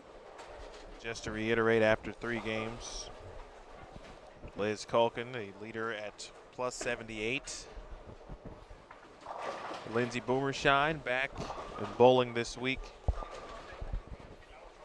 Lindsay, of course, the newborn as well. Baby Aiden with husband Hank. She bowled the Queens after taking a couple weeks off. A very similar situation. Had to make sure the baby's okay, and she is back this week bowling the 2nd major of the season. She told me yesterday she already has a preliminary plan. And baby Aiden may become a frequent traveler in next year's 2018 PWBA season. And Lindsay's mom be along as well to help and assist, so she can continue to live her dream. Another good shot there from Parkin. Drew in the background yelling carry.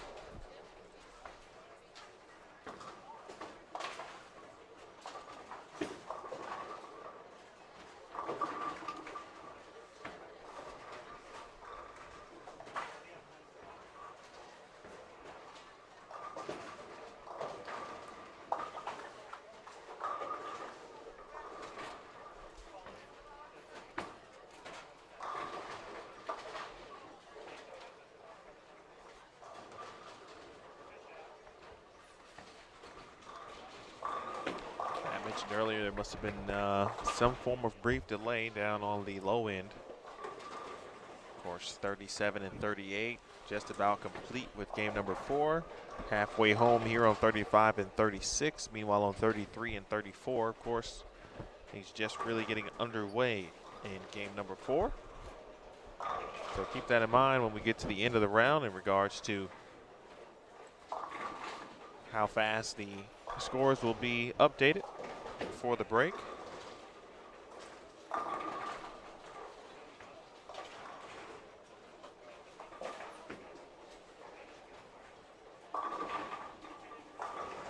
Nearly a 4-9 there, but the 4-pin takes a seat, and a single pin up for Danielle Mcewan.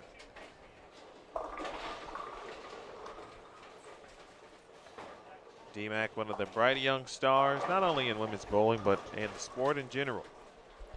Certainly the definition of a future for the sport. Her collegiate success at Fairleigh Dickinson certainly is Obviously translated as she continues to improve her game.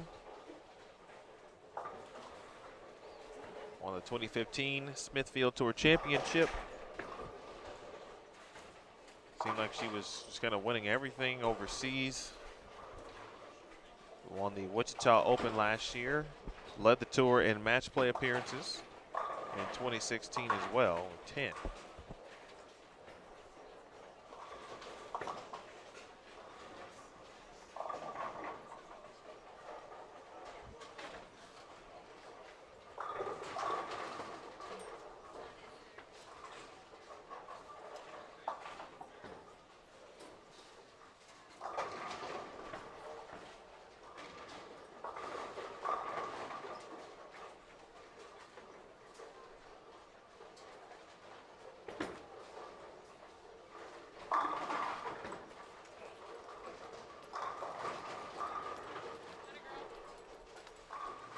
Or excuse me, with 12, I beg your pardon.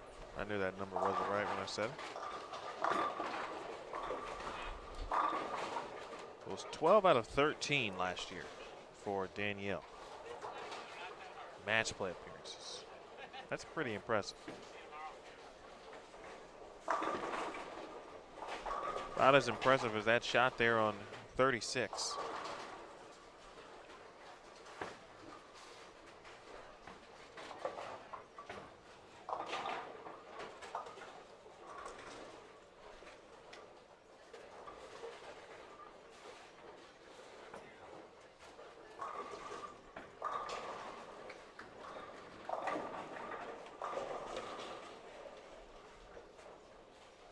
All right, Shaden looking for her first double.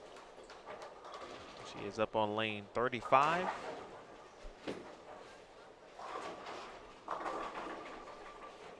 right, big fist pump there with the left hand. And she has a double for the first time. She's sitting at plus 37.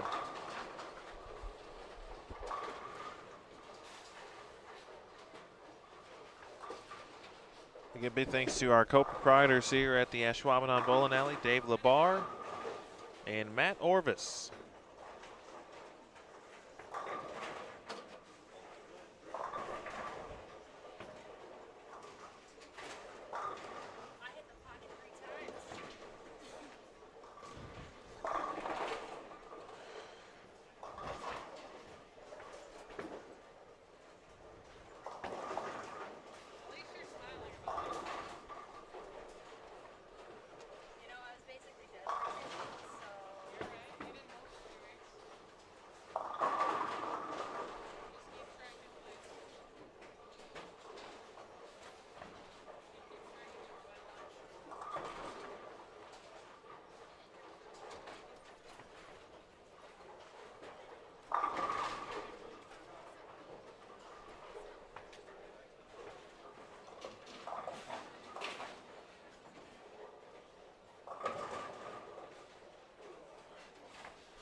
All right, Sam will take it.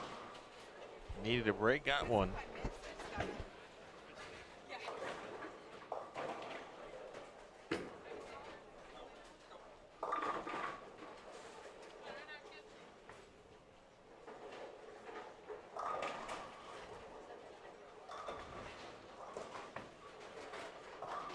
Completing game number 4 here on 35 and 36. 37 and 38 have already completed the task.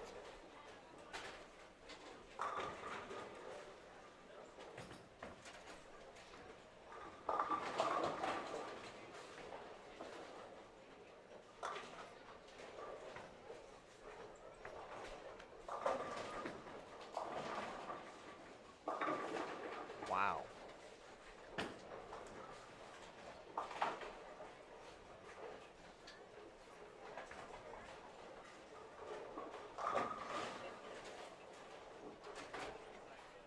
Oh, 4-6 for DMAC in the 10th. Certainly not what she was looking for there.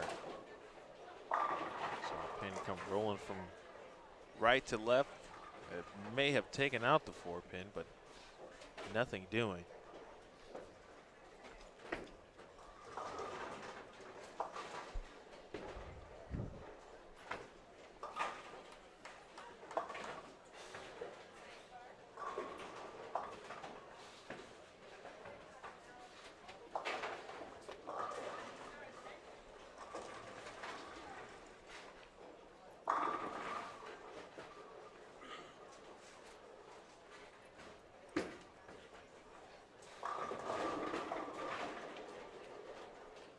170 for Mayfield.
On to a 10.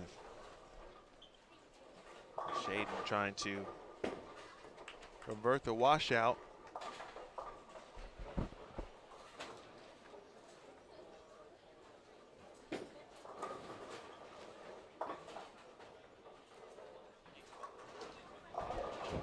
An open frame there for Shaden. She drops to plus 13 after the 176.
And over on 37 and 38, we'll have Shalyn Zulkifli, Alicia Current, and Katie Sutphin.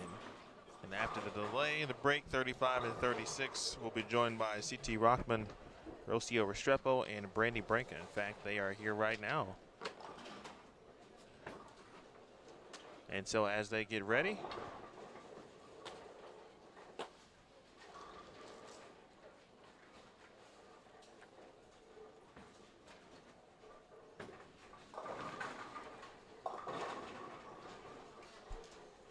we'll give you a little further background on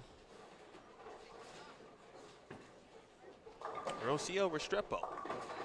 And then we'll bring you game 5 here on the other side. You're watching the 2017 GoBowling.com PWBA Players Championship. This is Bowl TV on Extra Frame.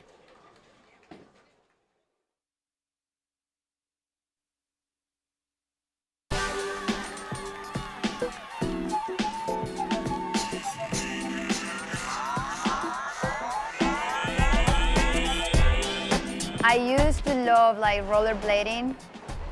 I think had I not been a bowler, I would have probably went that route.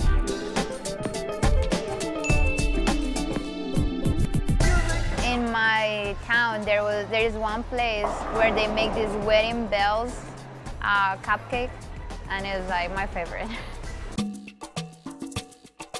I usually do lattes, so a skim milk latte. Sunset. I'm not a morning person. The trees, the ocean, the people, the food. I love Colombia. Believe it or not, I love reggae music. I used to listen to Bob Marley when I was little. The whole Colombian national team, they call me muñeca, which means doll.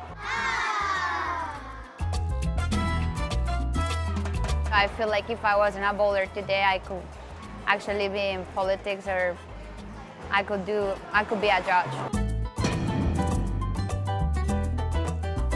I used to be a musician when I was little. I went to a music school from when I was 4 years old. I used to sing.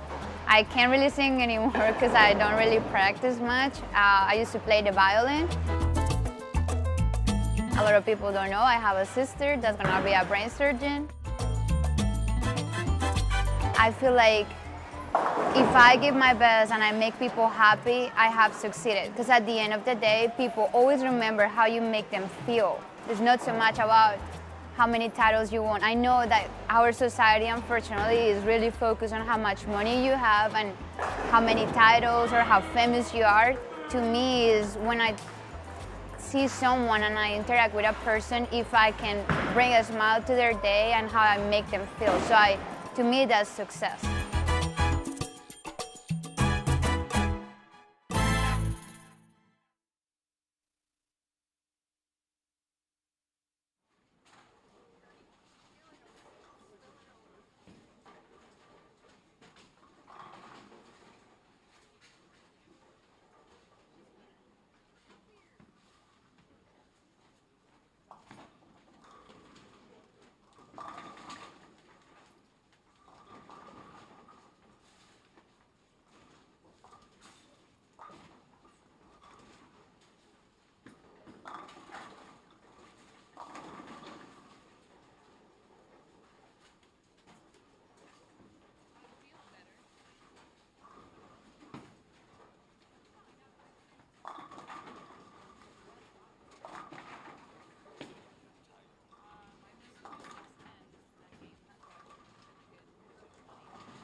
All right, we are underway on our featured pairs, 35, 36, 37, and 38. Rocio Restrepo, CT Rockman, Randy Branca.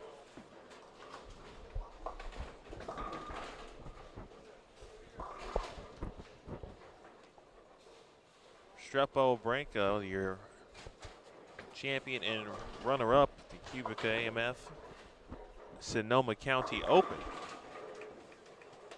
First event of the season. There is Alicia Current.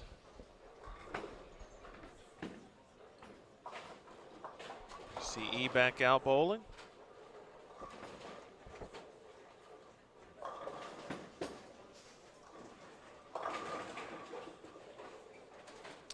Shaolin sending pins. If nothing hits the 10 pin.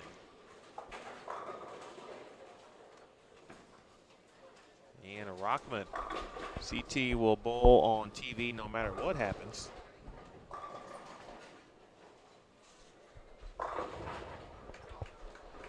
Apologize, folks, for what you might hear in the random sounds and audio. My microphone is just not cooperating with me today, so I am consistently toying with it a little bit. I'm just going to blame it on Matt. Think that should do it, at least for the next 30 seconds, and it could change. Nonetheless, CT will bowl on television this week. She will be the number 2 seed, PWBA Wichita Open.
Nice shot there from Rockman.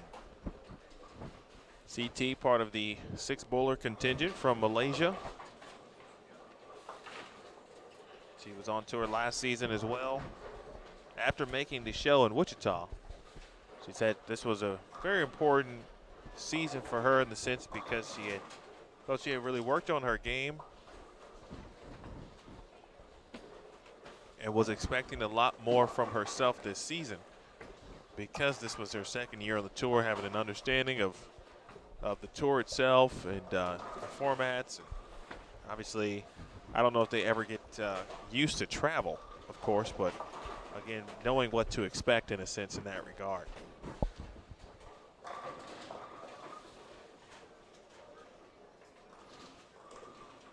She is bowling next to Malaysian legend and Shalin Zulkifli, of course, part of the contingent as well, and with Lee Jane Sin, Natasha Roslin, Shai Donald Hamidi, and Esther Chia.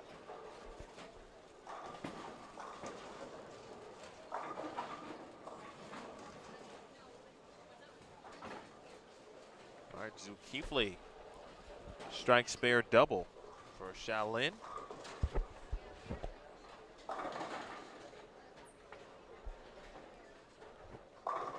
Game 5 of 6 for round 1 is complete.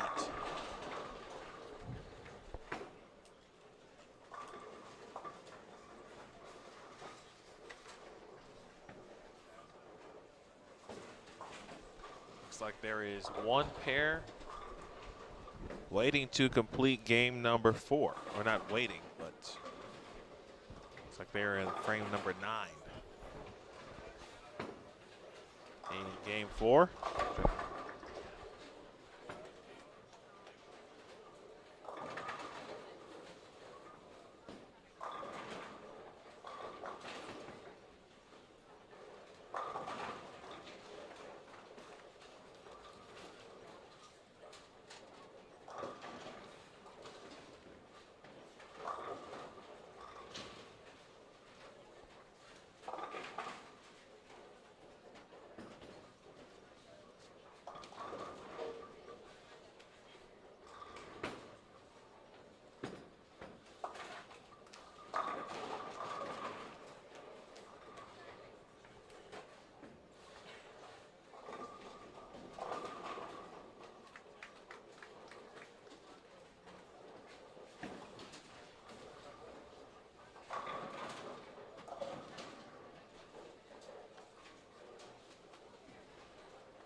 All right, Restrepo up now on 35. Rowe was trying to get the tape right.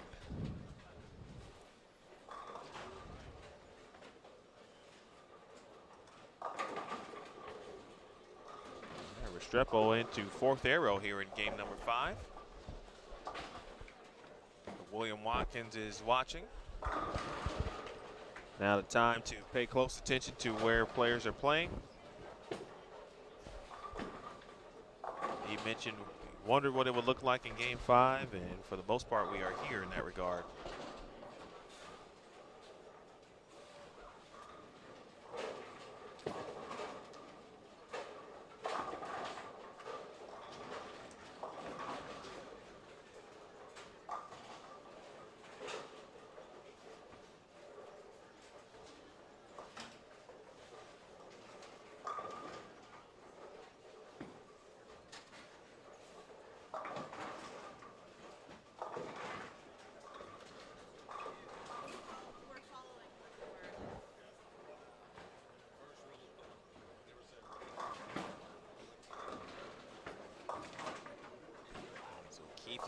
Just a little fast, maybe.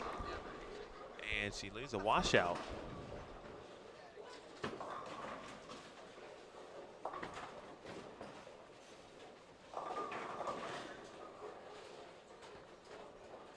It's a good day for bowling. It's a good day for sports. I'm a sports guy. For me personally, nice spare from Alicia Curran. She gave that look as probably didn't expect that, but she'll take it. NBA draft is tonight. If you're a fan of sports, basketball, NBA, so you'll be paying a little attention tonight if you can. I'll probably be watching online. I generally kind of watch if I can, again, live. A lot of folks like to watch the NFL draft, for example, and you know, I do too for the most part. But they will, make it a day and be home, make sure you're off work, not doing anything, of course, etc. And of course, we've got competition starting a day earlier this year with our additional rounds, so we'll get a chance to watch it on television, but I'll be keeping track of what's going on. A lot to look forward to if you're into that. A lot of trade speculation, of course, prospects. I'm a Chicagoan, so I'm curious to see, A, what the Bulls will do, B, if they will trade Jimmy Butler, etc., etc. Always the intrigue. Sometimes lots of things happen, sometimes nothing happens. That's part of it. But that's how it gets you to tune in, right?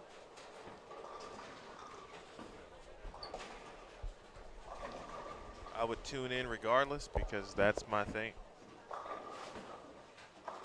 Some of you probably tune in to the PWBA Tour on Extra Frame because that's your thing, and that's fantastic.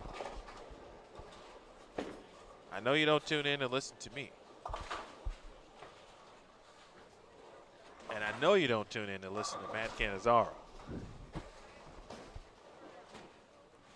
Actually, you probably tune in hoping that it's Matt. And then you're disappointed every week.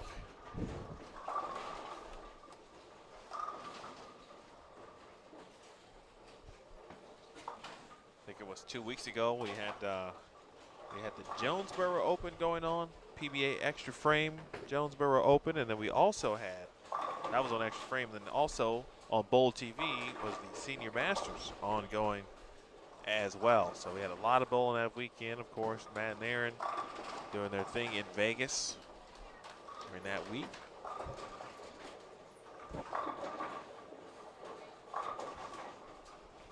But not only at some point, of course, Sundays are for bowling. Tuesdays are for bowling on the PWBA, as well as Sundays. We'll have our live show on Sunday, the Players Championship, sponsored by GoBowling.com.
for results, scores,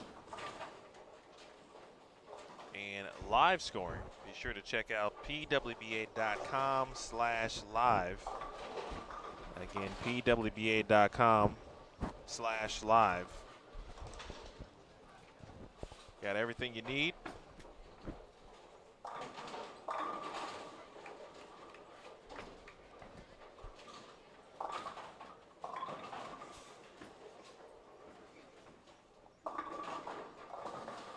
WBA Facebook page, again, mentioning the great media events and a lot of the media that came out yesterday. Many of those items, respective stories, and video posts, or excuse me, articles, I should say, and segments that appeared on television last night. The respective news outlets on the PWBA Facebook page. Be sure to check those out as you peruse the page throughout the day. Like and share.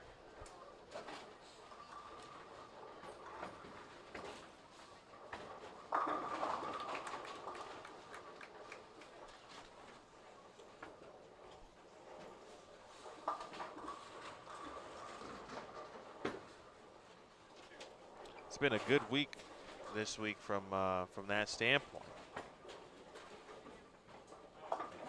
We've had Monday.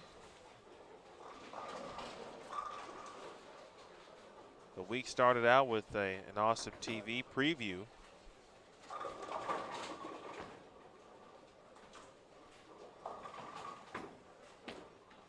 Verity Crawley, she was making her debut on television this week. Of course, it took place on Tuesday night, CBS Sports Network.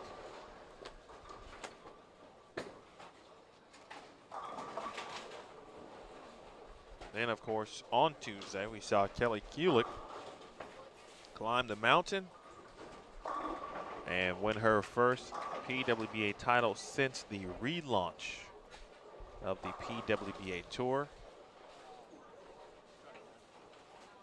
That was her 11th championship round appearance. And finally winning. She had made 6 championship round appearances in 2015, 4 in 2016, and got it done in the 11th. And of course, yesterday to the media, and then the start of the Go Bowling PWBA Players Championship.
Good shot there from Rowe.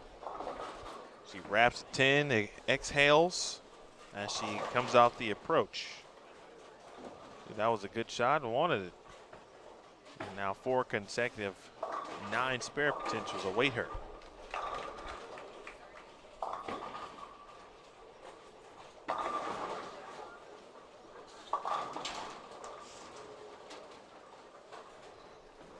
Folks, looks like we have a score update here through 4 games. So moving right along here in Game 5 right now, finishing up Game 5 in some spots, just starting in others. But after 4 games, it is Lindsay Boomershine back on top here on the PWBA Tour at plus 144, averaging 236. And she is coming off back-to-back 260 games, 268, 267. That came after a 168. So Lindsay figuring something out. She's a couple pairs to our left, so we can keep an eye on her. Second place, Kelly Kulick. Took her a minute to get going, as we talked about. Started with 2 180 games, 188, 185, but picking up the pace here, 279, 267. She is second at plus 119, so Kelly not disappointing the fans out there. Just took a minute. Third place, Shaidal Hamidi, plus 111. Fourth, Sidi Rahman. Both of those players from Malaysia. And Rahman at plus 105. Fifth place, Liz Kolkin at plus 100. A couple more Malaysian players, 6th and 7th. Esther Chia at plus 92. Lee Jane Sin at plus 74. Our defending champ, Clara Guerrero, is at plus 70 in 8th place. Natasha Roseland, also from Malaysia, at plus 48. And Jody Wessner hanging on after a 278 start. She is 10th at plus 41. So a little bit of a roller coaster for some of the players, but a long way to go. Ups and downs. We'll see the fresh again this afternoon. That'll be at 6 p.m. Eastern, 5 p.m. here in Green Bay. So all 3 rounds will be on fresh oil. We don't know what that pattern is. It'll be a surprise on the TV show.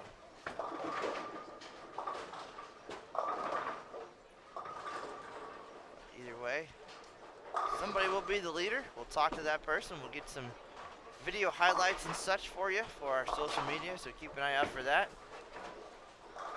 Of course, live coverage will continue throughout the week. Right now, the cut number to 18th place after 4 games.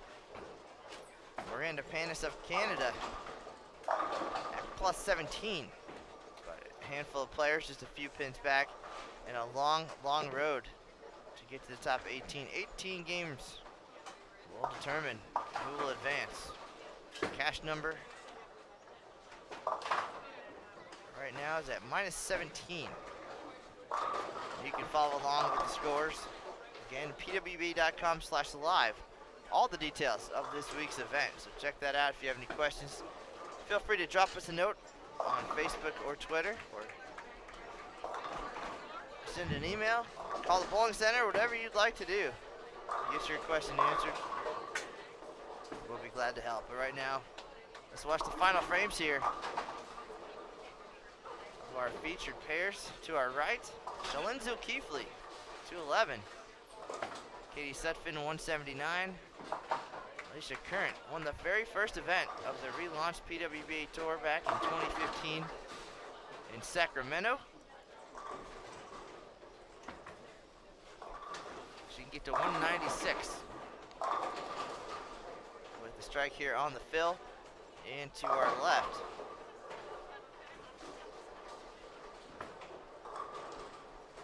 Siti Rahman of Malaysia also can get to 196. Strepo, who got off to a hot start this year. A great spare shooter, as you can see. Working on a string of 9 spares. She can get to 212. And Brandy Branca, who made her first TV show this year, can get all 3 here for 169. So some terrific scores early, and maybe not so much as this oil pattern breaks down. We have no details on that. No idea what kind of oil is being used, how long the pattern is, nothing. It'll be a surprise for us as well on the TV show. That'll be live on CBS Sports Network Sunday at noon Eastern. Tune in. Get ready for game number 6 here in just a minute. He joins on 37 and 38, Shannon Pluchowski, Verity Crawley, and Jody Golick.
Game 6 beginning for 37 and 38. Shannon Pluchowski and Jody Golick along with Verity Crawley. As Matt alluded to,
all right, we'll start. We started with Brandy Calderon, Brianna Coche, and Angie Ramirez Perea on 37 and 38. They will end their round one block on 35 and 36. Cote plus 24, Calderon at minus 27, and Ramirez at minus 58.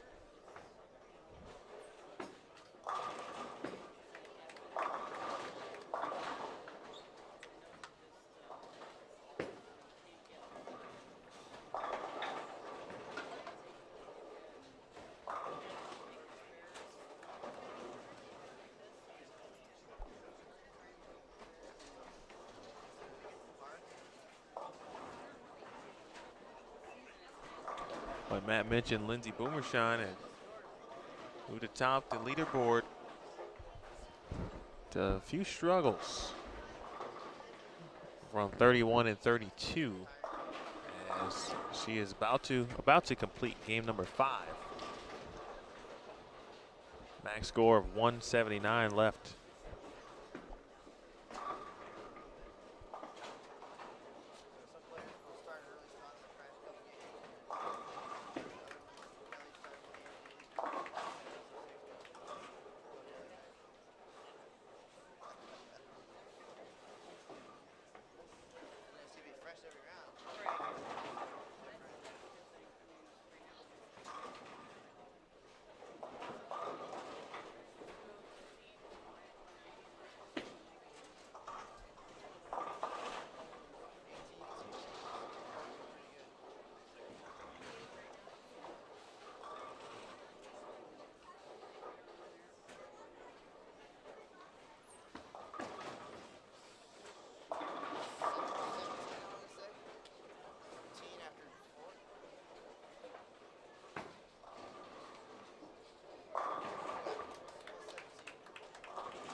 Pretty good shot there from Cote. Thought that one was good throughout. Looked good off her hand, and she wraps a 10-pin.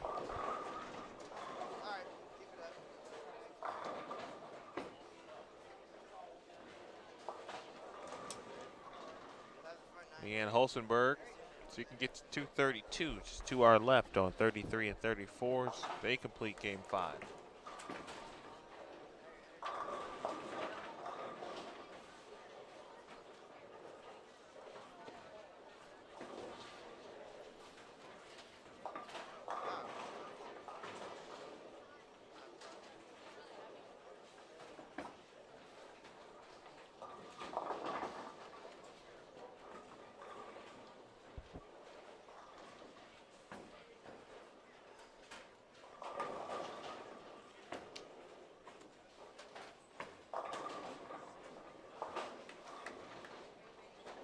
.232 for Leanne Holstenberg. Down to minus 10 on the day after 5 games. Leanne, a part of a group step ladder final last week, and really a few shots away from making a TV finals appearance.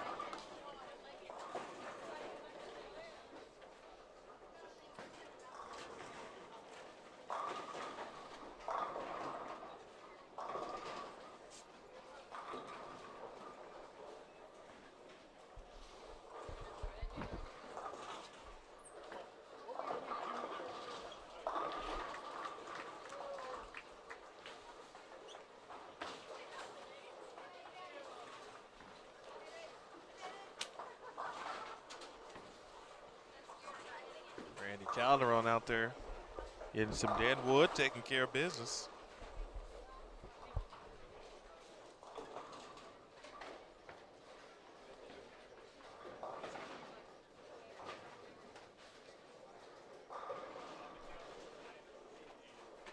Hello to Linda Walbaum. Watching.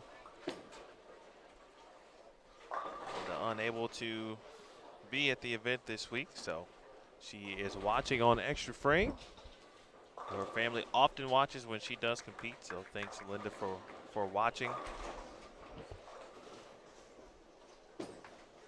And of course, telling Matt stories about who's best.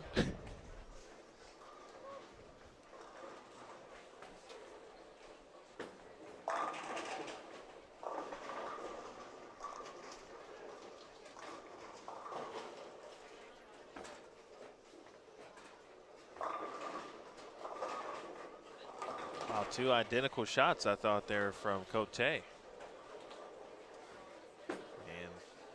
ball did the exact same thing. Be time for a different piece of equipment potentially, or a subtle move via the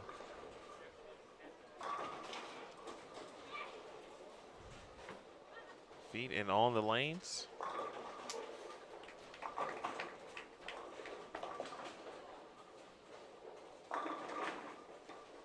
Pretty cool this week, which is something I know that was a part of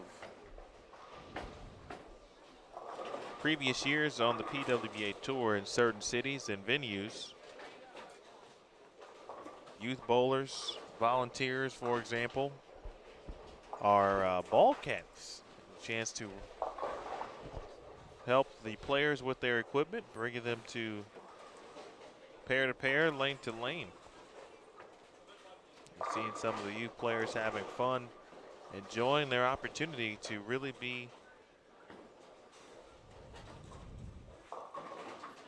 up close, personal with the players, and essentially in the trenches of battle.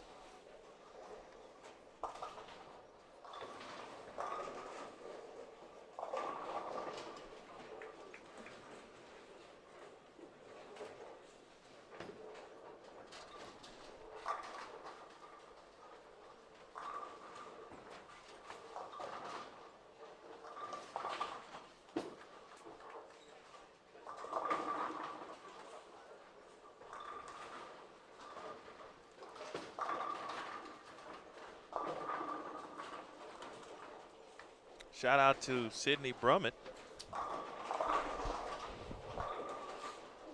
Sid the kid and the entire Junior Team USA program.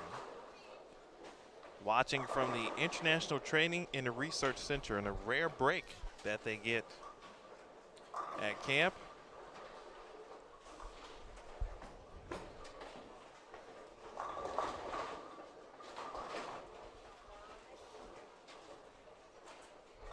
I know Coach O'Keefe is probably running them into the ground.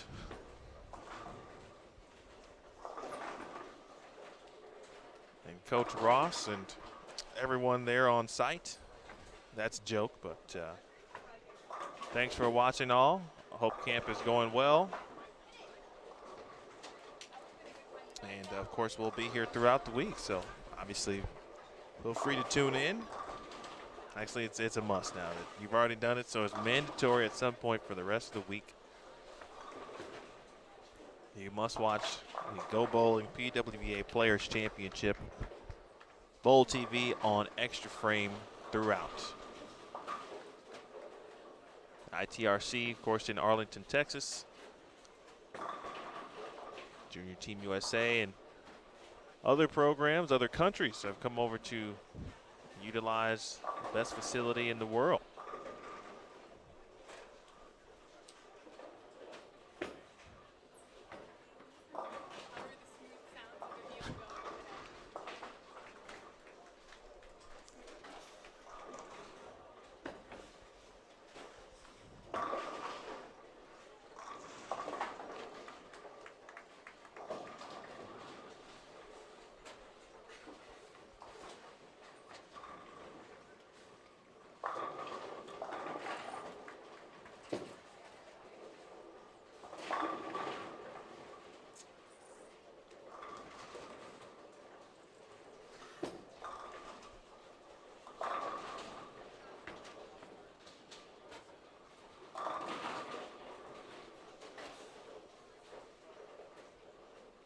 Shannon didn't like that one, and that is why. All right, Cote finally gets the 10 out.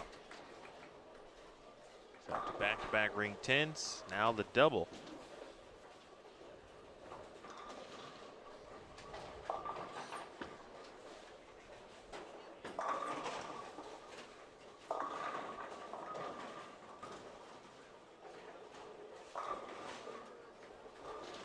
Verity Crawley with 5 in a row.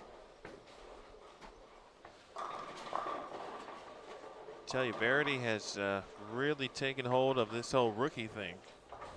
I'm not really sure she is a rookie. She technically is, of course, but her performances certainly do not warrant that. She continues to not only be a player that many thought she would be, certainly. I don't think that was in question or in doubt. But she is she's taken hold here. 2 TV appearances.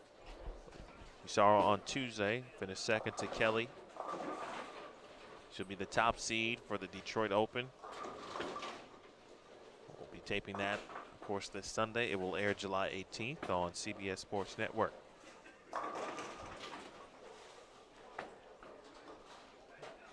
She finished 10th last year in Detroit. As an amateur, just bowled a couple of events.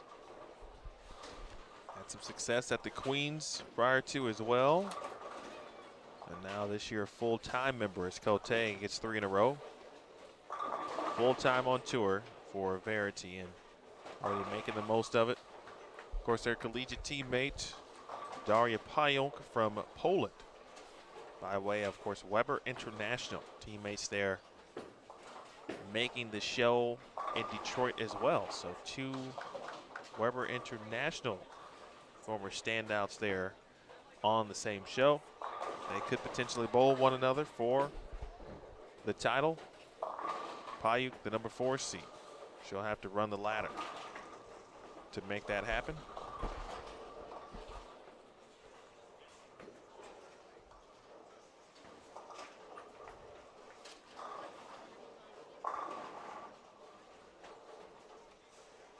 Don't forget to check live scoring, folks, if you want to know what else is happening across this great 60-lane venue.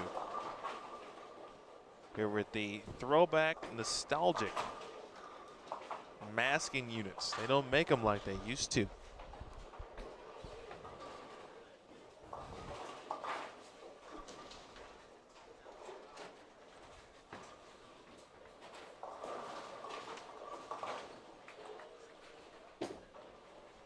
Watch out.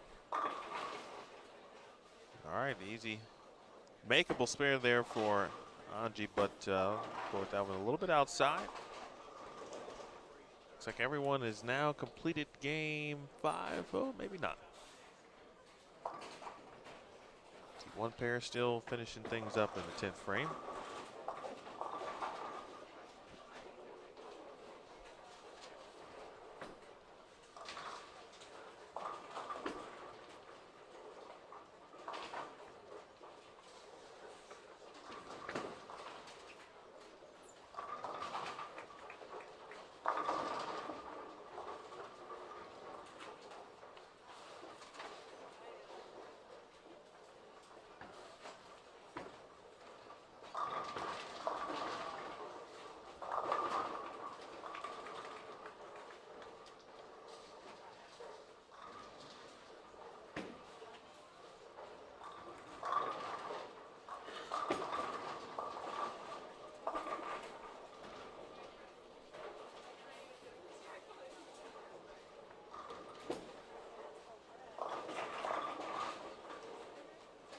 All right, Cote a plus 24.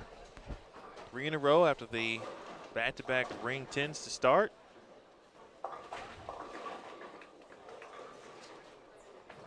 Didn't like it, a little fast. Has to take care of the 2-5. Boomer Shine. She was in the 160s in the last game after back-to-back 260 games. She starts with a strike as she begins game 6.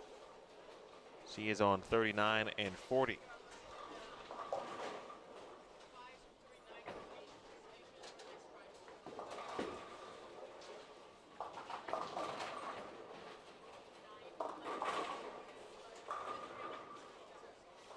Calderon. The 6'10" to deal with. And Puhalski, just a bucket there in the ninth. Shannon is -10. She can now get to 197 to end round number 1 for her. Crawley, meanwhile, with 9 spare in the 8th frame. She is at the moment -61.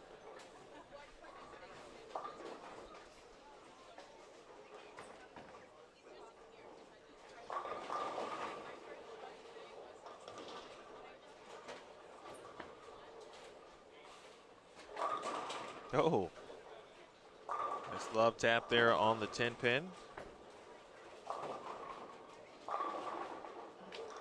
Crawley can get to -2 as she high fives every time she comes back with one of the young ball caddies I mentioned.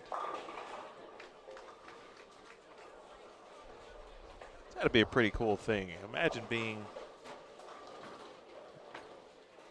a 9-year-old, for example, who loves bowling, is in the youth leagues, watches bowling on TV, and now gets to high five with those you watch on television.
Brandy unable to break down that split. She's thrown some good shots this game.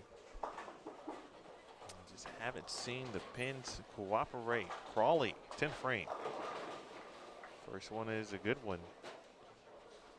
As Puhalski will clean up the 6th pin, or attempt to here momentarily, and be complete with the first 6 games. See what the southpaw. Look forward to her round 2.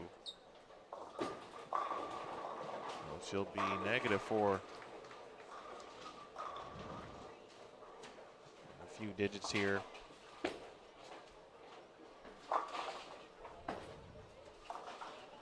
So -23 after the first 6. See what type of adjustments she will make.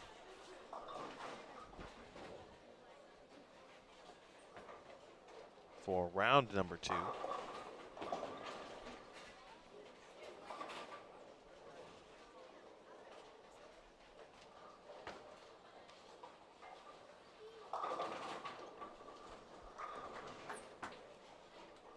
All right, let's take a look at some scores here. Looks like everyone is now through 5 and not updated as of yet. Well, we did tell you, of course, after 4, we were looking at plus 144 in terms of leading. That was Lindsay Boomershine. 32nd was -17. That's your cash cut. The match play cut is plus 17. That's 18th.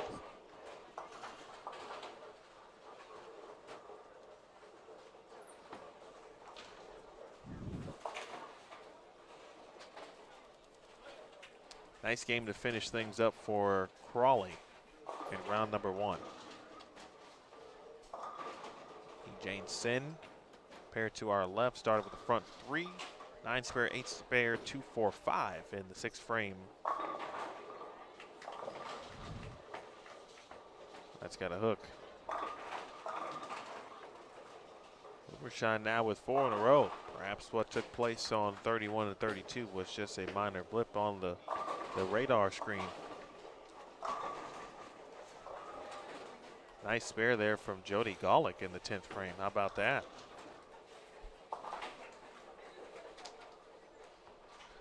I believe that was the 6, 7, 10.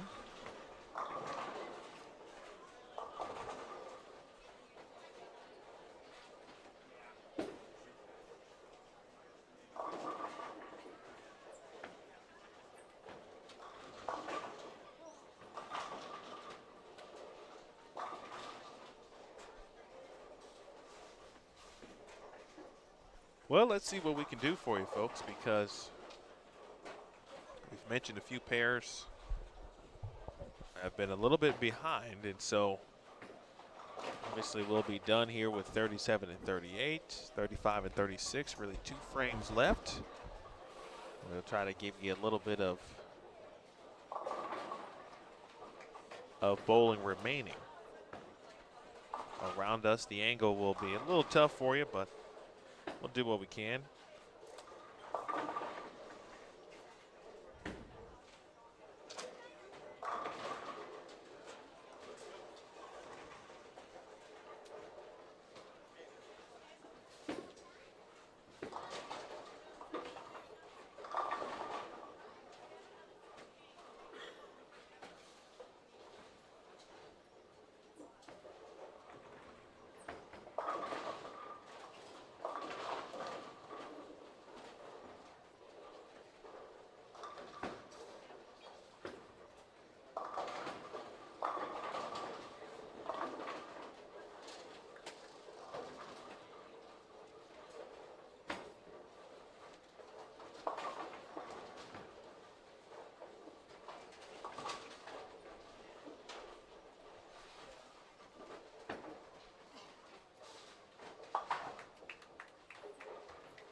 All right, spare made for Cote in the 9th. Aubrey, very good position here. Here add to her total. She'd love to add 30 at least. She'll have the opportunity to do that in the 10th frame.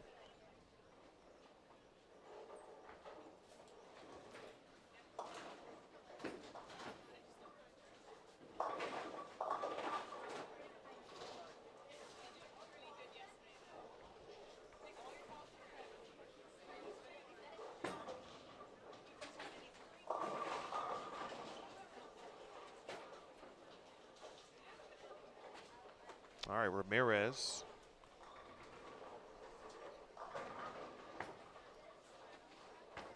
Mentioned had a very good week last week. 10th frame.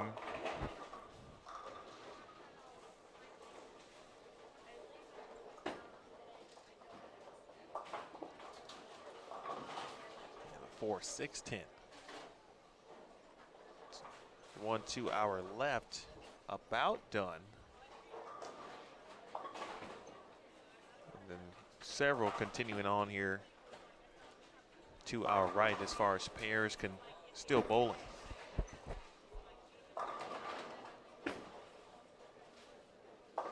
Liz Johnson is still bowling. She's plus 28. Let's take a look at our scoreboard update. It is in, and we are updated after 5 games. Esther Chia from Malaysia, your leader, at plus 114. Lindsay Boomershine in second at plus 111. Kelly Kulick is third at plus 110.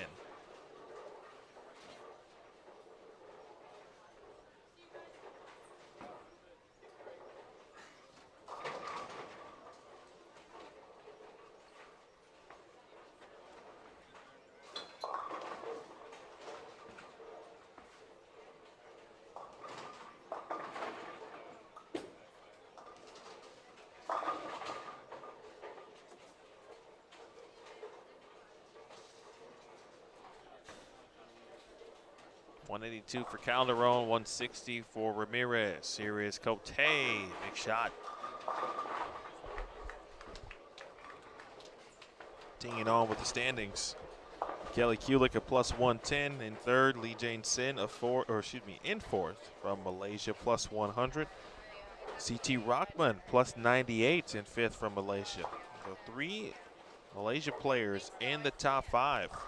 Amanda Green is 6th at plus 86. Liz Colkin in 7th at plus 82. Clara Guerrero is 8th at plus 79. Jody Westner is 9th at plus 72.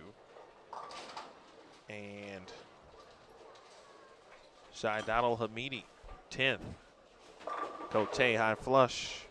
Big double there. She will add about 34 pins at this point. Get to plus 58. Again, Shaidal is 10th at plus 60. Well, good round 1 so far here for Malaysia.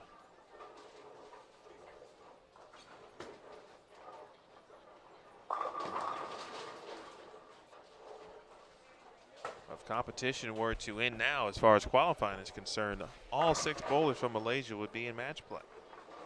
All 6 stand in the top 13.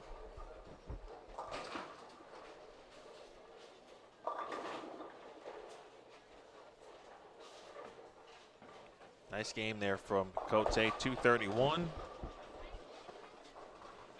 All right, we'll move a camera or two, folks, see what we can get for you here.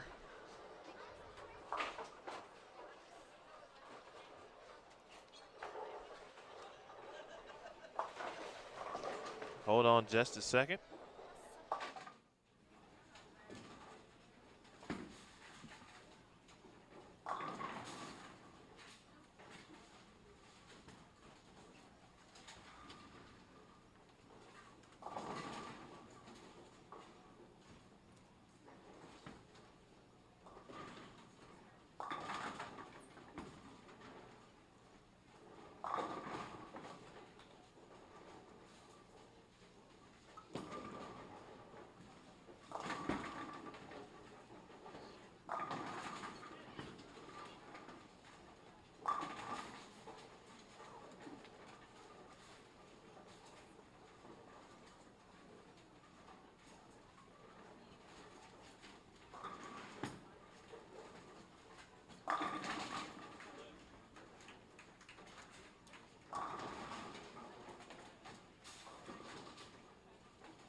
All right, the bonus coverage will come from 39 and 40.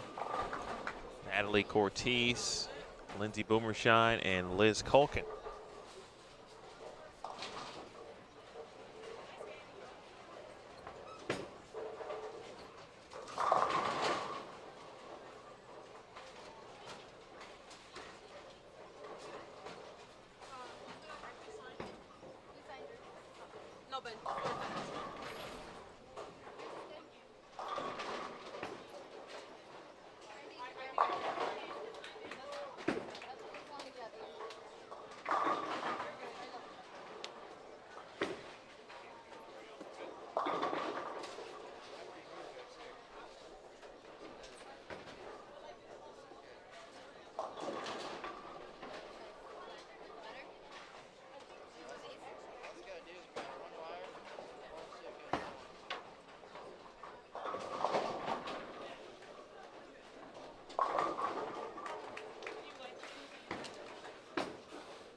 Boomershine went front 4. 9 spare strike. She steps up in the 8th.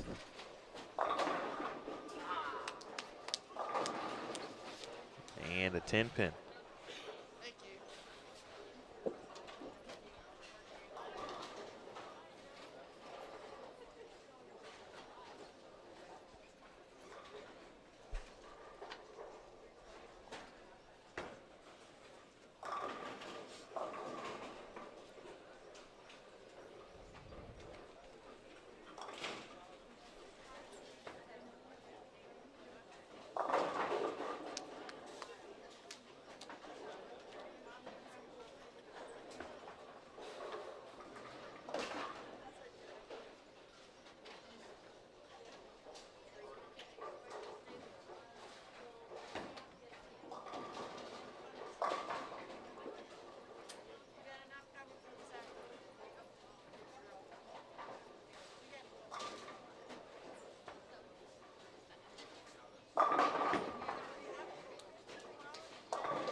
Yeah, this is bonus coverage here. Final frames of game number 6, round number 1. Our feature pairs are complete. Watching 39 and 40 finish up. A spare from Natalie Cortez. She is minus 45. Clean here in game number 6. 169 in the 9th.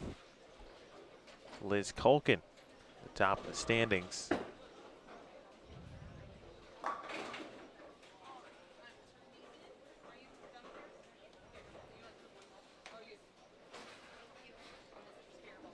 Only get to 181 here in game 6.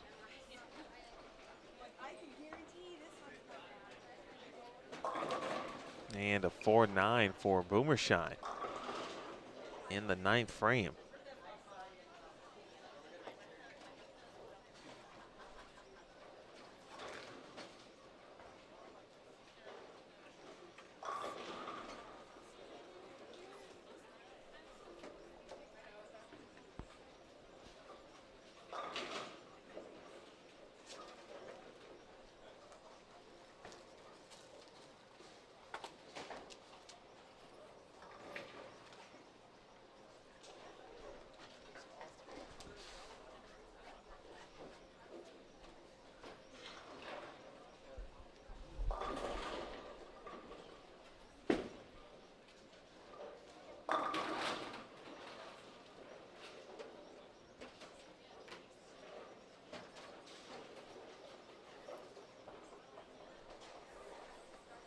All right, no count there for Boomershine. 194 in the 9th, can get to 224.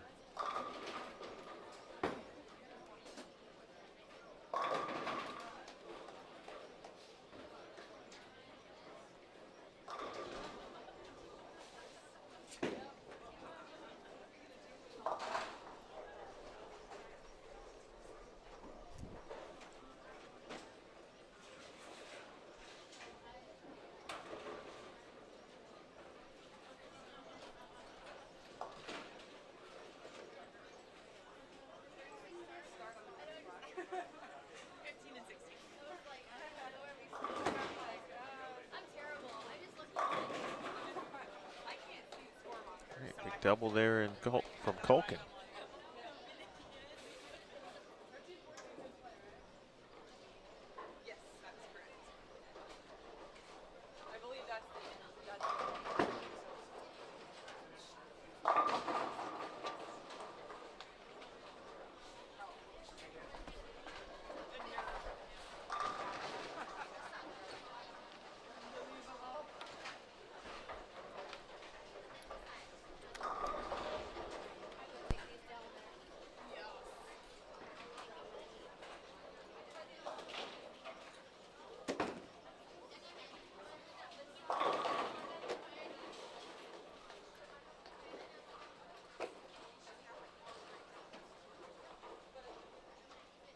All right, Boomer Shine to finish out the 10th frame.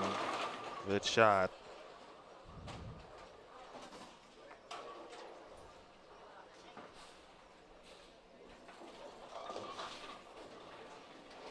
Cole can shoot to 180. Or Lindsay. Lindsay, of course, having a new baby. Took a few weeks off prior to the Queens. Had a knee injury. A few weeks off again prior to this event as well. Wow, what a shot.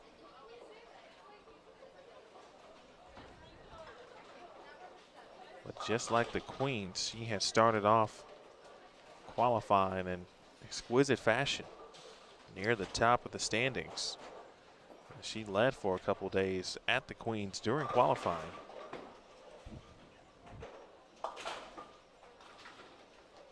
All right, she takes care of the spare, and that will do it for round number 1.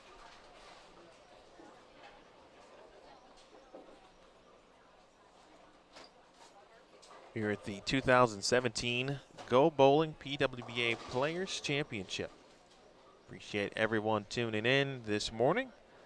We will be back at it 5 p.m. Central, 6 p.m. Eastern. So an hour earlier than normal times on tour. 5 p.m. Central, 6 p.m. Eastern. We'll be back with round number 2. Again, so for Matt Cannizzaro, my name is Emil Williams Jr. We will see you in a few hours. Enjoy those few hours, and we look forward to chatting with you in just a couple. Again, this is the Go Bowling PWBA Players Championship live, Bowl TV on Extra Frame.